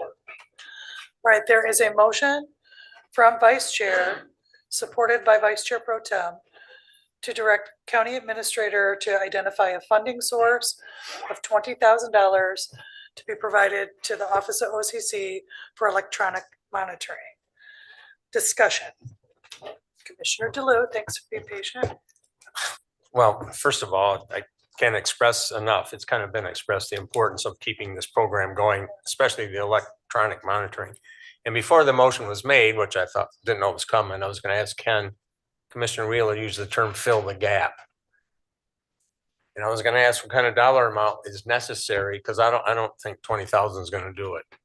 To fill the gap, I'm assuming we're talking about the rest of this year. What were you? For the electronic monitoring, 45. Now, the indirect cost, which is about 150, the budget shortfall, however we want to look at that, and I recognize there's a indirect cost is a point on the spear. That's why I said, again, the obverse of the coin is to ask for an appropriation or an increase in the allocation. So the allocation increase would be 150,000. That would make our budget neutral for the year. So if you only got 20,000, which that probably won't last that long, the electronic monitoring program, would you still have to lay off 2 people? Yes, because the electronic monitoring would be only to pay for the devices that those people would be wearing at $300-ish per person per month. So that would carry us from my projection is August, 20,000 would get us through September and October. So people ordered out on bond in November, Thanksgiving, December, Christmas, they'd stay in jail because they can't afford to pay for it, and we wouldn't have the funding to. So that's when the layoffs would occur. I don't know about that because if we're still 150,000 short on the rest of the budget, that's probably 2 positions for the 6 months remaining in the year. So that'd be pretty soon, probably July 1. So, okay, so in my opinion, our current motion is not going to do anything for you, basically. Couple months. Okay, thank you. Just to clarify for Commissioner, you can always make a motion to amend. Commissioner DeLue, just want to make sure to articulate with you, you do have the power to make a motion to amend.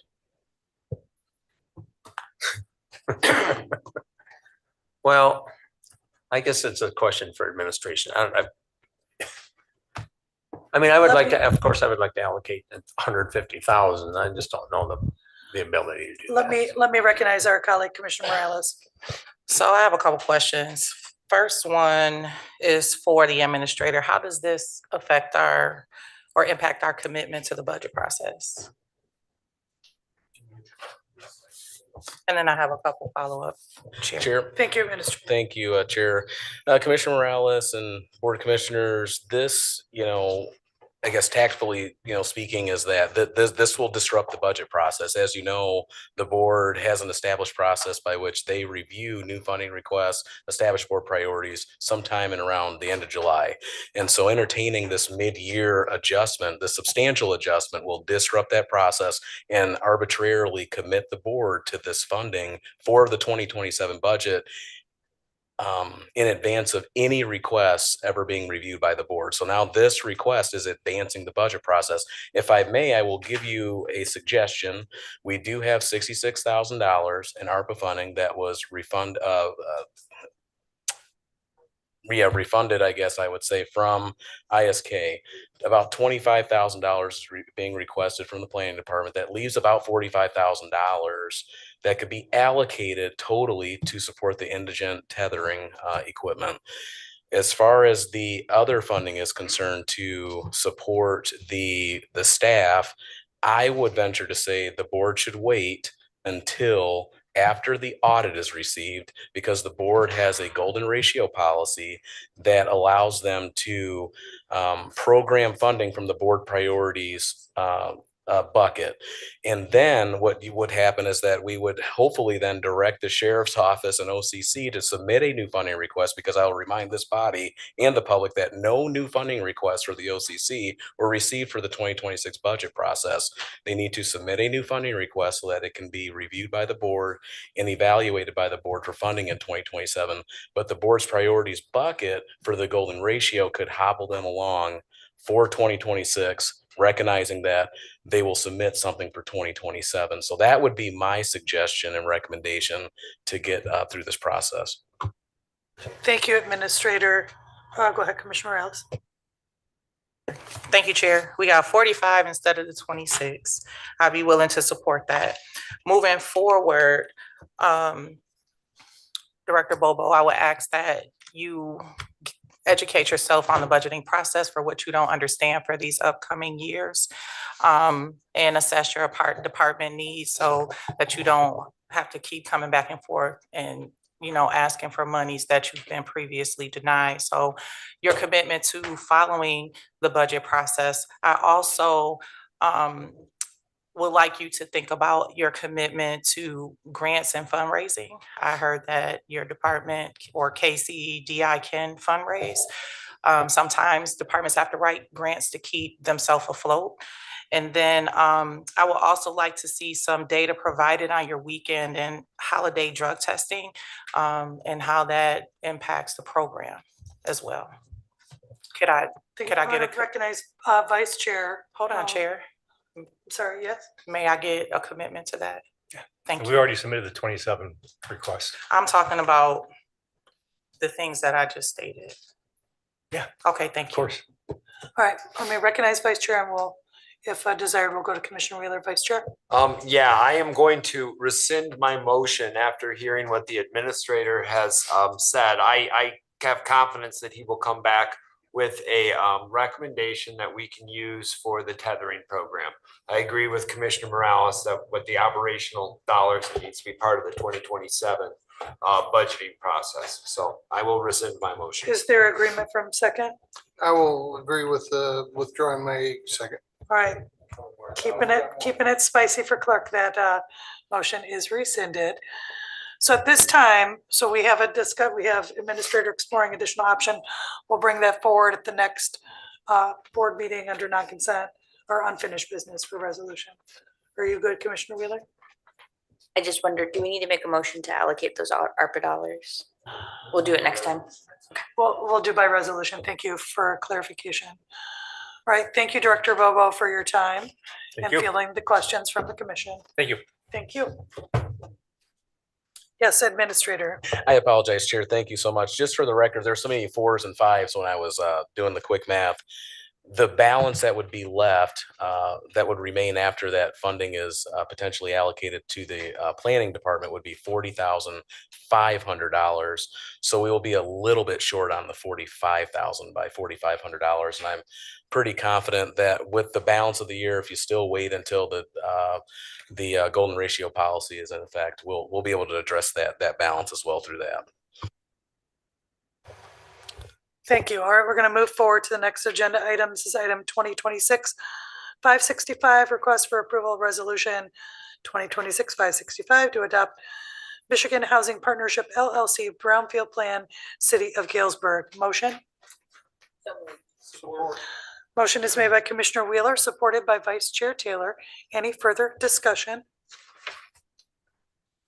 Seeing none, clerk, please call the roll. Commissioner Ray. Chair Strips. Yes. Vice Chair Taylor. Yes. Commissioner Wheeler. Yes. Commissioner DeLu. Yes. Commissioner Gisler. Yes. Vice Chair Pro Tem Hepler. Yes. Commissioner Mazer. Yes. Commissioner Morales. Abstain. 7 yes. All right, that motion carries. Council. Madam Chair, Commissioner Morales needs to state her reasoning for abstaining. Thank you. Thank you, Council. Commissioner Morales, can you state a reason for abstention? I need to see a commitment to the voucher process, and I'm not seeing that, so. All right, thank you. That motion carries. We'll go now to item 14. This is another opportunity for public comment. Is there anyone wishing to make public comment? I am seeing none. Let's close that opportunity. We'll go to item 5, reports of the officers, bodies, administrator, and controller. Board, this was the hardest meeting we had in a long time. So almost 10 o'clock, I got to get home to my little. I'll share briefly, I was at a YWCA press conference today over an alarming increase in domestic violence in our community. According to YWCA statistics, we have seen a 137% increase in residents experiencing homelessness as a result of domestic violence, 31% increase in survivors reporting severe injuries or hospitalizations due to domestic violence. And my apologies if this is distressing, but also, and most alarmingly, a 215% increase in survivors reporting strangulation by an intimate partner in the first quarter of this year. And just to reiterate to community members, survivors, etc., strangulation during domestic violence is a leading indicator of the high potential of homicide in a domestic violence situation. We encourage both system-wide community members and victims and survivors to reach out for assistance, to flee unsafe conditions or environment. They are able to access emergency resources, obviously, but they can also call the YWCA at 24 hours a day, 7 days a week at 269-385-3587. And they'll be provided compassionate assistance that will address their concerns in the way that they choose to address them. Let's get safe and let's help our men in particular move away from control, anger, and violence in intimate partner relationships. Vice Chair. Thank you. We had a couple of drain commissioners report. You know, I apologize for delaying that thing on Sunday. I just, lake people, you need to talk to those. They show up with pitchforks. I'm telling you. You make sure that it's not I's aren't dotted and T's aren't crossed. I appreciate the commitment that we're going to do with our long range financial planning. I think that that's really important for this board to do, and I think it's going to put us in better place down the road. And Gigi, if you're still up, it is way past bedtime. Vice Chair Pro Tem. Thank you, Chair. I agree. I think we had a lot on our plate tonight, and I appreciate all the commissioners' input. I look forward to the budget discussion. I wanted to thank all the folks that came out on Memorial Day weekend to support our veterans and those that have passed on. We had hundreds that were out at Fort Custer putting up flags on Saturday in the rain, including all of my little grandkids from 5 years old down to 1 year old, and they were putting flags up out at the cemetery. There were hundreds of people came out in the rain. There were hundreds that came out for the ceremony on Sunday. Thank you all for your support to them.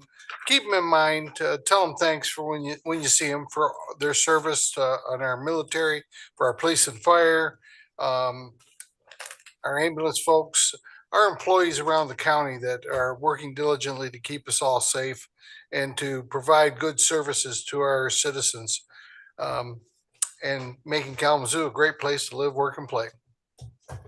1 point for Hepler. All right, I may need to leave before we wrap for childcare reasons, but I'm trying to hang tight. Administrator. Yeah, unfortunately, we have a lot of updates, but I'll try to get through these. I just wanted to inform the board and thank you, Chair, that I'll be on vacation from June 22nd to the 26th, as well as July 8th through the 10th. So during those periods, deputy administrators and administration team will continue supporting the day-to-day county operations and ensuring continuity of services. I'll of course be reachable for urgent matters as needed, and if you have an issue with me taking time off, just please let me know, and I'll certainly attempt to reschedule. So happy to do that. Michigan Association of Counties midterm refresher training is being scheduled by MAC, and it's on specifically on commissioner duties. It's scheduled June 3rd. And so you definitely need to let us know tonight, tomorrow, if you'd like to attend that. But an email was sent out, I believe, Chief of Staff Sutton sent that out. So if you're interested, let us know, and we can get you registered to attend that. There's a Kalamazoo Chamber Black and Brown mixer where I've been invited along with some other esteemed folks to sit in a rapid fire leadership discussion highlighting local leadership, community impact, and the future of opportunities for our communities of color within Kalamazoo County. So the conversation will focus on local government, higher education, and community leadership, and how those play a role in shaping inclusive growth, economic opportunity, and community development. So we're hopeful that this event will provide an important opportunity to engage directly with community members and emerging leaders while strengthening relationships across those sectors.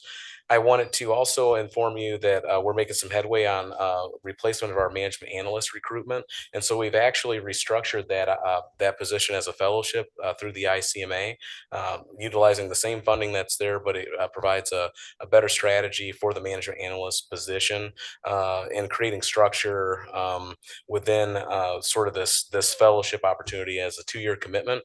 So that ICMA fellowship model is a nationally recognized for developing the next generation of local government professionals through hands-on experience in public administration, strategic initiatives, budgeting, organizational development, and executive level operations. And we believe that structuring this role in this manner will help Kalamazoo County attract highly motivated emerging professionals instead of pursuing long-term careers in local government, or interested rather in pursuing long-term careers in local government management, while simultaneously building succession planning efforts within the organization. So we're excited about that partnership.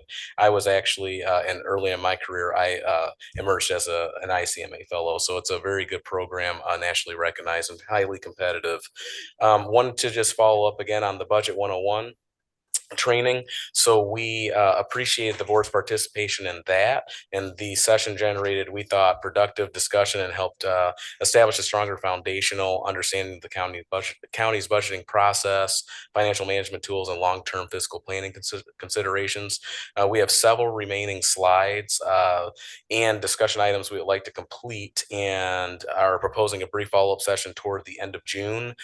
Tentatively, what we have scheduled is June 30th at 9:30 a.m. So we'll get that sent out. And we did hear a desire to have a short public facing portion beginning at approximately 10:30 a.m. So we believe it'll probably, we can spend about an hour wrapping up those last several slides and then begin the public portion at around 10:30. So we've engaged the clerk's office on that as well. But please notify us if you're not available for that, and we can obviously sit down with you soon thereafter bring you up to speed. We have a tentative date scheduled for our annual budget retreat, which will be July 29th, beginning at 10 a.m. at the Expo Center. And so we expect that to last approximately 3 hours or so. And we'll discuss major budget priorities, strategic initiatives, organizational challenges, and long-term fiscal planning considerations ahead of the formal FY27 budget process. So additional details and supporting materials will be distributed in advance of that retreat. So mark your calendars, and we'll get that on your calendars as well. But July 29th at 10 a.m. at the Expo Center in Room B. And I just wanted to give some quick kudos to our purchasing department, in particular, Amy, Carlos, and Victoria, our purchasing manager. They have really taken the bull by its horn, so to speak, and kind of, overhauling some of the past practices in that department that have actually culminated into savings, generated savings within a year's time here to the tune of about $85,000. Most recently, actually this week, they saved the county about $34,000, $35,000 on our insurance through MMRMA because they were found that there were vehicles on our roster that should not have been there. And so MMRMA actually sent us a credit of about $35,000. So I want to give some kudos to them, and many employees like them do that work all day, and so wanted to give them some credit where credit's due because they do a great job, and we've got a great team up there that really are trying to maximize the taxpayer dollar. And then the last thing I wanted to add, we have it scheduled. And I was actually attempting to bring it up. I believe it is the second meeting this July, so next month. But if you give me one moment, I'm just gonna verify that. I believe it's July 21st. I believe it is scheduled for July 21st. I just don't have it on the list yet, but we have our audit team coming in to present the annual audit, and that's what I was referencing in terms of the golden ratio policy. But they'll present the annual audit, and then we can have future discussion on how the board wishes to allocate some of those dollars as it pertains to the golden ratio. And then we usually recognize those transfers at the end of this fiscal year, memorializing some of that discussion. So we have plenty of time to discuss how the board desires to allocate that funding.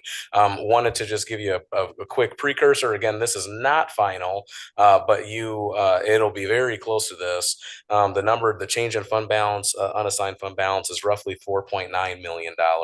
So due to the fiscal stewardship, we have realized that, recognized rather, that there were changes made in the budget, and that is now culminated into this lesser amount of carryover that we're realizing every year. And so definitely want to thank Vice Chair and this board for supporting us through that process. And we'll try to get a breakdown of where kind of this carryover, what that has resulted from. It is mainly, though, the salary pool vacancies for the most part. If you recall, couple of years back, and for a few years, we've had about $12 million in carryover, $10 million. And so about a third of that $12 million have always been attributed to salary pool vacancies. And so when you look at this $4.9 million number, pretty much $4 million is carryover vacancies from positions that just have gone unfilled. And so just recognize that, but we'll get a better breakdown for you in time for the audit on that. And that's all I have this evening, Vice Chair. Thank you. Questions from commissioners? Talk after the meeting about the technology in this room, but yeah. Yes, I had that on my list, but it was on a different list, and we have some good news on that. In particular, we did just receive the quotes today from CDWG to install the new Cisco equipment. So that's about a 6 to 8 week time frame. Once they actually come here to do their final on-site visit, that'll equip this room. They'll start with the boardroom first, but that'll equip this room with the new technology, 207A and 105 downstairs. And so we just received those today after placing a lot of pressure on them. And it is roughly about $300,000. So we're looking forward, much forward, just like this board. And we definitely thank the public's patience, on this with us. It is frustrating, and we're doing our best to get this work improved or the technology improved. So thank you for bringing that up, Vice Chair. No worries. Great news. Commissioner Wheeler. Thank you, Chair. I'm excited, Vice Chair, sorry. I'm excited to say that my next trip for the tour around the county is with the Drain Commissioner. And so I'm actually gonna spend a few days with the Drain Commissioner's office because I told Jason that I want to go out in the field. So I'm very excited for that. Thank you to the admin team for all your hard work. You guys are awesome, and kind of helping steer us in the right direction. That's it.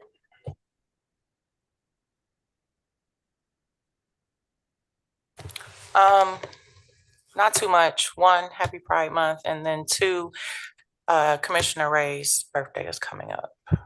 I believe it's on the 8th. So happy birthday. If I don't see you before then. I think that's it. Commissioner Mazer. Commissioner Gissler. Thank you, Acting Chair. Only one thing, and that's to mention that next Monday at 8:30 at Mark's Diner, I'll have a presentation on scams and fraud from Captain Jeff Baker of the Sheriff's Office. He's given this presentation multiple times, and we're looking forward to it. Anybody that wants to sit in, 8:30, Mark's Diner on Romance. Thank you. With that, without objection, we are adjourned.